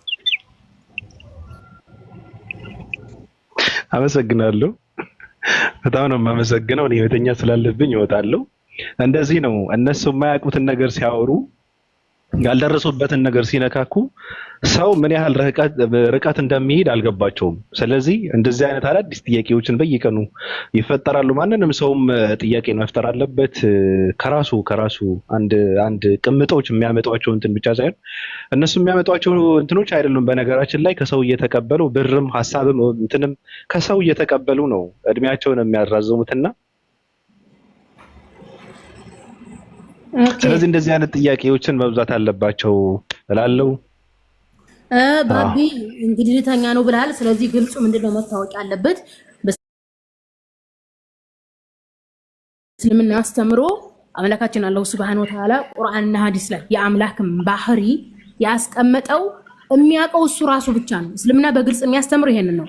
ለምሳሌ ሰለፎች ብሎ ማለት ምንድነው? ሷሃቦች አሉ። ሷሃባ ብሎ ማለት ነብዩን በአካል ያገኘ ከነብዩ ስር ቁጭ ብሎ የተማረ ወይም ነብዩ በነበሩበት ዘመን የነበረ ህዝብ ማለት ነው። ይሄ ህዝብ ከነብዩ ስር ቁጭ ብሎ ሲማር ሐዲስና ቁርአን ላይ የአምላካችን አላህ Subhanahu Wa Ta'ala ባህሪያት ተገልጠዋል። እነዛ ሲገለጡ ሷሃቦች በቀጥታ እንግዲህ የኛን አይነት እግር ነው እንዴ ያለው ብሎ ጠይቀው አያውቁም። እነሱ በተረዱበት ልክ ተረድተዋል። የትኞቹ የሷሃቦች ተከታዮች ታቢዮች ይባላሉ። ከታቢዮች ቀጥለው ደግሞ ምን ይባላሉ? ሰለፎች አሉ። ታቢ ሰለፎች አሉ። እነዚህ ሰዎች አሉ ልክ ከሷሃቦች ባገኙት ልክ ቁርአን ሐዲስ ላይ የተቀመጡ የአምላክ ባህሪ መስማት፣ ማየት፣ መናገር የሚለውን ከራሳቸው አካል ጋር ማመሳሰል አይደለም አስበውት አያውቁም በጭራሽ። ስለዚህ እስልምና የሚያረጋግጠው ይሄን ነው። አምላክን ማንም ሰው ማሰብ አይችልም። ቁርአንና ሐዲስ ላይ የመጡት እሳነዛ ከተባለ ያንን የሚያውቃቸው አላህ ነው። ስለ መለኮታዊ ምን እንደሚመስሉ ከራሳችሁ ሰውነት ጋር ታመሳስሉ ነው እያልን ያለ ነው። እና ምን አለ መሰላችሁ ለምሳሌ በእስልምና ቁርአንን ከነብዩ ተቀብለው ለህዝብ ያስተላልፉልን ሷሃቦች ናቸው። ከሷሃቦች ተቀብለው ያንን ቁርአንና ሐዲስ ጠብቀው ያስተላልፉልን ምኖች ናቸው? ታቢዮች ይባላሉ። ይሄ ኩቱቡ ስታም ይባላል። 6 መጽሐፍቶች አሉ፣ የሐዲስ መጽሐፍቶች ናቸው። እነዛን ሰብስበው ያስተላልፉ ኢማሞች ማለትም የሃይማኖት ስኮላሮች አሉ፣ እነሱ አሉ። ወይም 4 መዛህብ የሚባሉ አሉ፣ እነዚህ ዶክትሪንስ የሚባሉት እነሱን ያስተማሩ 4 አኢማዎች አሉ፣ እነሱ አሉ። አሁን እነዚህ ዋና የእስልምና ሃይማኖት መምህራን፣ ኢማሞች፣ መሪዎች ተብለው ይታወቃሉና እነዚህ መሪዎች ልክ አሁን ላይ አህባሾቹ እንዳሉበት ፍልስፍና ያንን ሲዋጉ የነበሩ ያልነበሩ ናቸው። ስለዚህ ከነዚህ የእስልምና ሃይማኖት ስኮላሮቹ በኋላ ከ100 ዓመት ከ200 ዓመት በኋላ የመጡ ሰዎች ናቸው። እንግዲህ ፍልስፍና ውስጥ በመግባት የራሳቸውን ፊት፣ የራሳቸውን አይንና ጆሮ፣ የራሳቸውን እግር ትዝ እያላቸው በእስልምና ላይ መቅጠፍ የፈለጉት ማለት ነውና ማስተላለፍ የፈለግነው ነጥብ ይሄ ነው። አልহামዱሊላህ ነዕመተል ኢስላም እስልምና ሃይማኖት የሰው ልጅ የፈለገ ቢሆን አምላክን ሲመራመር ቢኖርና ቢውል ሊያገኘው አይችልም። የቀረጻችሁት የራሳችሁን እግር እንጂ ስለ አምላክ ምንነት አታቁም፣ አደርሱበትም ነው የኛ መልእክት። ጨርሻለሁ፣ አበዛሁባችሁ። በጣም አመሰግናለሁ። የእንትን ቻሌንጅ አለ፣ ሰዎች ፕሮፋይል አድርገውታል፣ ኮመንትም እየጻፉ ነበረ። ማንንም ሰው ፎሎ ያላደረጋችሁት ኡስታዝ ወሂድን ፎሎ አድርጉ። በፕሮፋይል መቀየር ብቻ ሳይሆን ፖስት በማድረግ ቪዲዮ በመስራት ብቻ ሳይሆን አንድ ቀን እንትን አድርጋችሁ ምንድነው ብዙ ተከታይ ያላቸው ሰዎች ቤት ከፍታችሁ ሁሉም ብዙ ተከታይ ያለውን ሰው ተሰብስቦ ያው ፎሎ የምታደርጉበት የሚደረግበትን ቀን እንትን ብላችሁ ፎሎ ብታስደርጉ መልካም ነው። ይሄ ተመራጭ እንትን ማለት ነውና ፎሎ አድርጉት። በጣም አመሰግናለሁ። እኔ መተኛት አለብኝ። ዛሬ ትልልቅና አዲስ ነገራቶችን የሰማሁትና እኔ በጣም የደነገጥኩት ጽድት ያለ ኢየሱስ ክርስቶስ እኔ ሲታጠብ እንደነበረ ነው የማውቀው። 33 ዓመት ሙሉ ኢየሱስ ክርስቶስ ሻወር አድርጎ አያውቅም የሚል አዲስ ትምህርት ነው የሰማሁት። ብዙ አዲስ ነው የሰማሁትና እሱ ካስደነገጠኝና ከገረመኝ አዲስ ትምህርት ነው። ሁላችሁንም ወዳችኋለሁ። ባቢ ይቅርታ፣ መጽሐፍ ቅዱስ ላይ በነገር ላይ እንደ አይሁድ እምነት አይሁዶች ለፋሲካ በዓል ሲሄዱ የፋሲካ በዓል መስዋዕት ይቀርባል። መስዋዕት ያኔ አምልኮ ነው። እዛ ሲሄዱ ልብሳቸውን ቀይረው ታጥበው ነው የሚሄዱት። ኢየሱስ ደግሞ የፋሲካ በዓል ላይ ይሄድ ነበር። ስለዚህ ያልታጠበ ምናምን የሚሉት ኢየሱስን አምላክ የሚያደርጉት ናቸው እንጂ እንደ እውነቱ ግን መጽሐፍ ቅዱስ ላይ ያለው ኢየሱስ የሚታጠብ የነበረ ነው። ምክንያቱም ፋሲካ በዓልን ያከብር ስለነበረ ፋሲካ በዓል የሚሄድ ሰው ይታጠባል፣ ልብስ ቀይሮ ምናምን ነው የሚሄደው እና ኢየሱስ ይታጠባል፣ ልብሱን ይቀይር የነበረ ሰው ነው። ይህንን ለመጠቆም ያክል ነው። በመጨረሻም ደግሞ የምለው ምንድን ነው ለምሳሌ በቃ የመጨረሻው እንኳን ይቅር ይመስለኝ። በቃ ተውት እሺ። ደህና አደሩ። በቃ ደህና አደር። ባቢ ማለት ብትፈልጊው ነገር ካለ ችግር የለውም። እኔ ራሱ መሳደብ ትችያለሽ። ስድብ ኖ እኔ ስድብ አላውቅም። በነገር ላይ እየተሳደበ ያሳደገ ቤተሰብ የለም። አይ ለምሳሌ ነው የምልሽ፣ መብትሽ ነው ለማለት ነው። ስድብ አያስፈልግም። የስዕሏን ነገር ያው እንድትተባበሩኝ ነው ከቻላችሁ። አሁን ለምሳሌ እግዚአብሔር አብ፣ እግዚአብሔር ወልድ፣ እግዚአብሔር መንፈስ ቅዱስ የተባሉ አሉ። ስዕሉን እንድትተባበሩኝ ነው። እግዚአብሔር አብ ያየው የለም አካሉ መጽሐፍ ቅዱስ ላይ አለ። ፊት፣ ፊት ብቻ ያለው፣ ፀጉር ብቻ ያለው፣ ቀኝ እጅ ብቻ ያለው፣ እግር ያለው ነው። መቀመጫ አለው። ያንን እንድትተባበሩኝ ነው። እግዚአብሔር ሁሉ ግን የታወቀ ነው። ብልት፣ ጭን ምናምን ያለው፣ አይንና አፍንጫ፣ ጉበት ምናምን ያለው፣ ብልት ሁሉ ያለው ነው። መንፈስ ቅዱስ ደግሞ ከእግዚአብሔር አብ ተውሶ እንደዛ አድርጋችሁ የሥላሴን ስዕል ብትስሉና ብትተባበሩ ለማለት ነው። ጨርሻለሁ። ደህና ደሩ። እኔ ግን እሺ በቃ እንደተመቸሽ መስዬ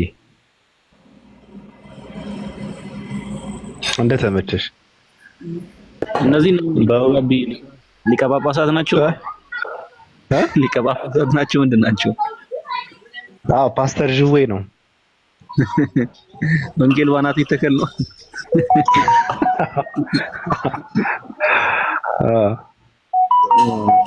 ወንጌል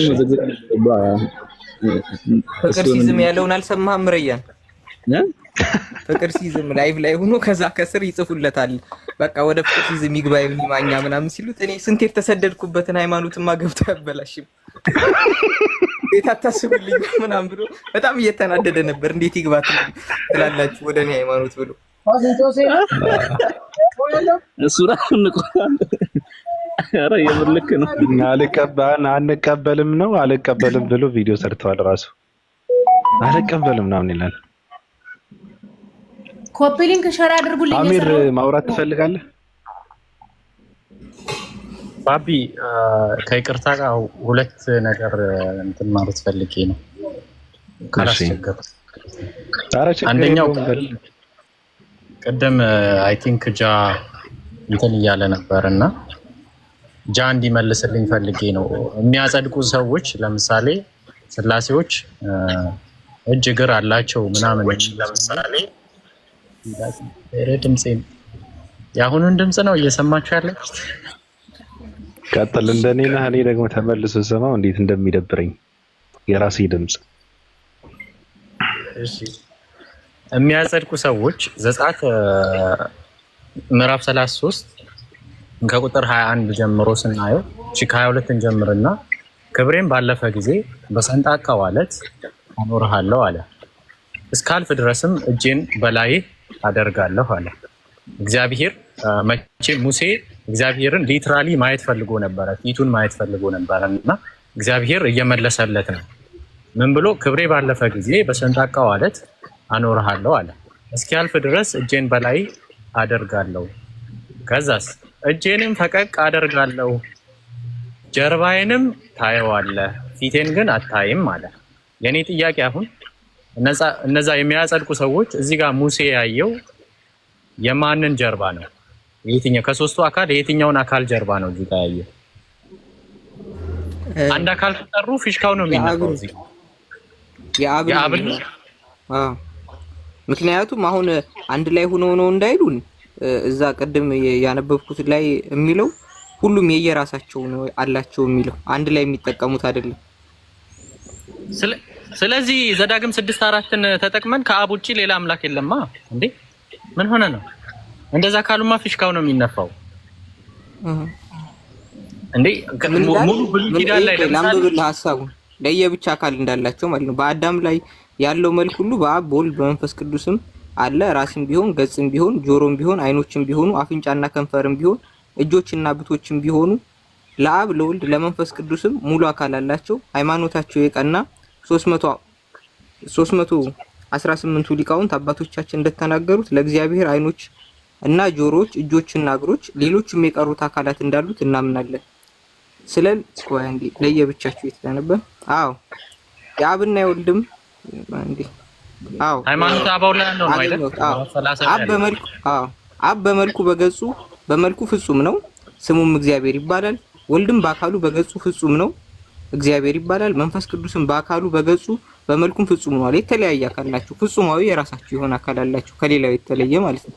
ሼር አያደርጉም። በአካል ደረጃ አንዱ የአንዱን እጅ ሼር አያደርግም፣ አንዱ የአንዱን ጀርባ ሼር አያደርግም። ስለዚህ እግዚአብሔር ተብሎ ሲጠራ የነበረው አብ ብቻ ነው። ዘዳግም 13 ላይ ከዚህ በእምነትም በማንነትም አንድ ከሆነው አምላክ ውጪ የሚመጣ አምልኩ ብሎ የሚመጣን አካል ካለ ግደሉ ብሎ ትእዛዝ ያወጣው አብ ነው ማለት ነው አይደል? እንደዛ ከሆነ ውሃ ነው የሚበላቸው። ዕብራውያን አንድም እንደሚነግረን በዘመን መጨረሻ ነው በኢየሱስ እግዚአብሔር የተናገረው። እሺ ያ ዘዳግም 6:4 ላይ አንዴ ቆይ ዘዳግም 6:4 ላይ እስራኤል ሆይ ስማ አምላካችን እግዚአብሔር አንድ እግዚአብሔር ነው የሚለው ማን ነው? አብ ነው ማለት ነው። አሁን አንተ የቀድሙን እንትን ካልክ እግዚአብሔር የሚባለው ራሱ አብ ነው አይደል?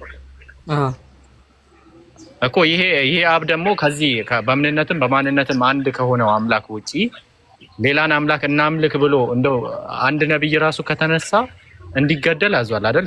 ዘዳግም 13:5 ላይ አይ ቲንክ መጨረሻው ላይ ይሄው ያ ነብይ ወይ ያ ማላሚ ይገደል ይላል አይደል? እና ክርስቶስ መጥቶ ስላሴን ከሰበከ እንዲገደል አዟል። ታዲያ ለምንድን ነው ያ አምላክ ማንም ሰው መጥቶ በምንነትም በማንነትም አንድ ከሆነው አምላክ ውጪ ሌላ አምላክን በማንነት ሶስት የሚባል አምላክ ራሱ መጥቶ እንትን ቢል እኔ የምልህ ቤቢ ነህ ባባ ወይ ይጨርሱ እሺ ጨርሱ። አይ አንደኛ ስላልገባኝ ነው የገባሁት የነበረው ሐዋርያት መሰረት የሚል አካውንት እሷን ለማናገር ነበርና ቀጥሎ ግን አንደኛ እየገባን አይደለም የሚያስተምርበት መንገድ፣ ሁለተኛ ነገር ደግሞ የቤቱን ዓላማና ትርጉሙን ብትነግረን እኔም ለማዳመጥ ይመቸኛል። መጽሐፍ ቅዱስ ነው እያስተማራችሁ ያላችሁት ወይስ ምንድነው? አዎ ሁሉም ነው። ሁሉም የሚያውቀውን ያስተምራል። አንቺ የምታውቂው ታስተምሪያለሽ፣ እኔም እንደዛው፣ ሌሎችም እንደዛው። ስለዚህ ጨርሱ፣ ሀሳባቸውን ይሰሩ። አዎ እውነትህን ነው። አይ አንተ ነህ ውስጥ የዚህ ቤት ይሄ ያንተ ቤት ነው አይደል? ማንም ሰው ዝም ብሎ የራሱን ነገር ማስተማር አይችልም እኮ። አሁን እምነት ደግሞ መጽሐፍ ቅዱስ ነው ብሎ ካስተማረ መጽሐፍ ቅዱስ ነው ትክክለኛ። የትም እዛ ጋርም እዚህ ጋርም ይጻፋል መጽሐፍ ቅዱስ። ብዙ መጽሐፍ ቅዱስ ነው እንዴ ያለን? አዎ ብዙ ነው መጽሐፍ ቅዱስ እኮ። አዎ 32,000 መጽሐፍ ቅዱስ ነው ያለው። አሁን ብቻ 32,000 ከአዲስ ኪዳን ሌላ ጸዲ ሃይማኖት ሁሉም የተለያየ ነው ቃሉ ግን ጸዲ ሀሳባቸውን ይሰሩና ጣልቃ ገባችሁ ሀሳባቸውን ይሰሩ። ከዛ ታወራለች። እኔ በመጀመሪያ ቤቢ ነው የሚለው ስምህና እኔ በመጀመሪያ ሐዋርያት መሰረትን ላናግር ነበር የገባሁት። ከዛ በኋላ ግን ለማዳመጥ ብሞክርም ምንም ሂንቱም ማይገባ ነው፣ አሰባበኩም ደስ አይልምና ለማቋረጥ አሁን ዝም ብዬ እንዳልወጣ ብዬ ነው። አክብረ ስላስገባኝ ስለተቀበልከኝ አመሰግናለሁ ወንድሜ። እሺ በድርሳናት ታምኛለሽ? አዎ ግን በእንደዚህ በሚያስተምረኝ ሰው አላምንም። አስተማመራሱ ሲጀምር የሃይማኖት አይደለም አምናው በመንገድ ራሱ አይደለም። በሱ ሳይሆን ድርሳናትን ታምኛለሽ? አዎ በደንብ ነው የማምነው። እሺ ቆይ አንድ ላሳይህ ያላሳይሽና የሆነ ነገር ከዛ እንትን እናውራ። አንድ ደቂቃ ብቻ ቆይ አንዴ ተናዳለች።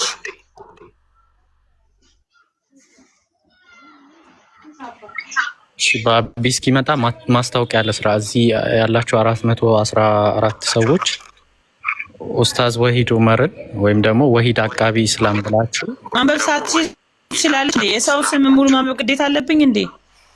ደንቆሩ። አረ ተረጋጊ ጸዲ፣ በጣም አግሬሲቭ እየሆንሽ ነው። 417 ማንበብ ሳትችል ምናምን ትላለች። ስምህን አበላሽቼ እንዳልጠራ ስምህን እኮ ነው የጠየኩት። ምንም ሊያሰድበኝ የሚችል ነገር አልተናገርኩም። ስምህ ቤቢ ነው ባባ ነው ያልኩት። አንዴ ጣልቃ አትግቢ። ቆይ ማስታወቂያ ለስራ ትንሽ ብቻ። ኡስታዝ ወሂድ ዑመርን 1 ሚሊዮን የማስገባት ቻሌንጅ ተጀምሯል። ሁላችሁም ፕሮፋይሉን የምትፈልጉ በውስጥ አንድ ቁጥር ጻፉልኝ፣ እልክላችኋለሁ። ፎሎ ያላደረጋችሁ ፎሎ አድርጉ። እንዲሁም ደግሞ 2-3 አካውንት ያላችሁ ፎሎ አድርጉ። ቀጥል ባቢሻ። እሺ አይ በዛ ምክንያት ብቻ ሳይሆን በሌላም እንትን ማድረግ አለብህ። ጻድ በነገሮች ላይ ድምጽሽ ያስተጋባል። አስተካኪ፣ ቬሪፊኬሽን አስተካኪ። ድምጻችን እንትን ይላል። አስተካኪ። ወይኔ ራስዋን አጠፋች። ኧረ ተይ ወይኔ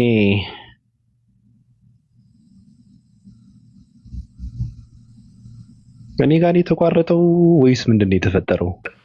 በቃ እንደዚህ ወጣች መሰለኝ። ምን ሆና ነው?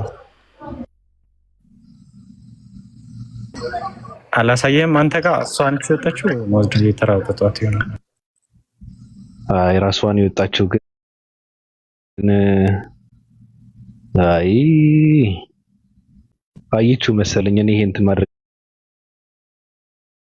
አልነበረብኝም። ዝም ብዬ መጠየቅ እኮ ነበር እኮ አንዳንዴ የማደርገውን አላውቅምና ይቅር ይበለኝ።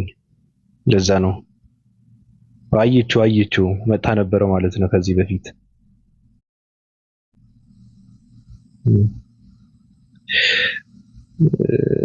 አንተ መመለስ ትችላለህ?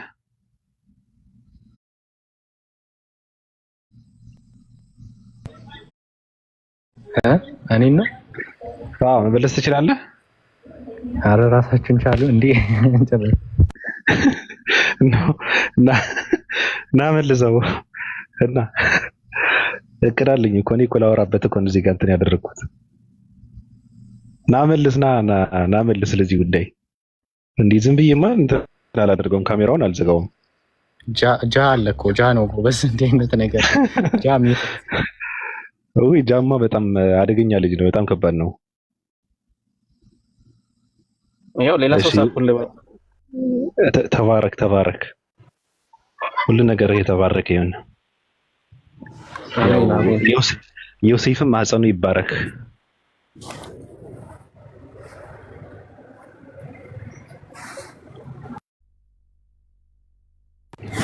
ጥያቄ ነበረኝ።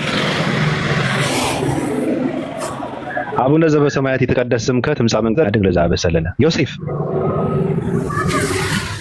ሰላም ነው? ዮሴፍ ዛሬ ይሰማል? ሰላም ነው? ሰላም ብያለሁ። አለን።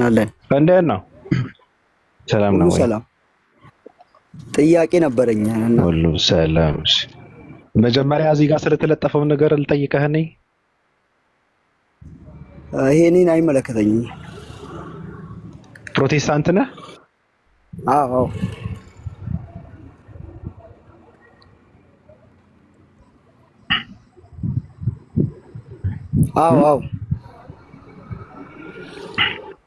ዮሴፍ ይሰማል? እሺ በቃ ልዝጋት። ይሰማል? አይ አይሰማም?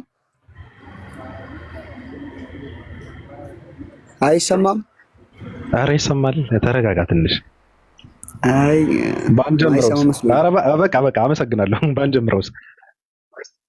ባንጀምረውስ መዳረቅ ነው ቁስል። አመሰግናለሁ ቅዱሳን፣ ሁላችሁንም በጣም እወዳችኋለሁ፣ በጣም አከብራችኋለሁ። መግባት ፈልጋችሁ ያልገባችሁ፣ መጠየቅ ፈልጋችሁ ያልጠየቃችሁ፣ ጠይቃችሁ ያልተመለሰላችሁ በተስፋና በጉጉት ጠብቁ፣ ይመለስላችኋል። ጠይቅ ይሰጣል ነው፣ አንኳኩ ይከፈትላችኋል ነው የሚባለው። በዛ መሰረት ማንኳኳታችሁን ቀጥሉበት፣ ተስፋ እንዳትቆርጡ። በጣም አመሰግናለሁ። ባላችሁበት የ665 አምላክ ፍቅርን በረከትም እናንተ ላይ ይርከፍከፍ። አመሰግናለሁ። ባይ ባይ።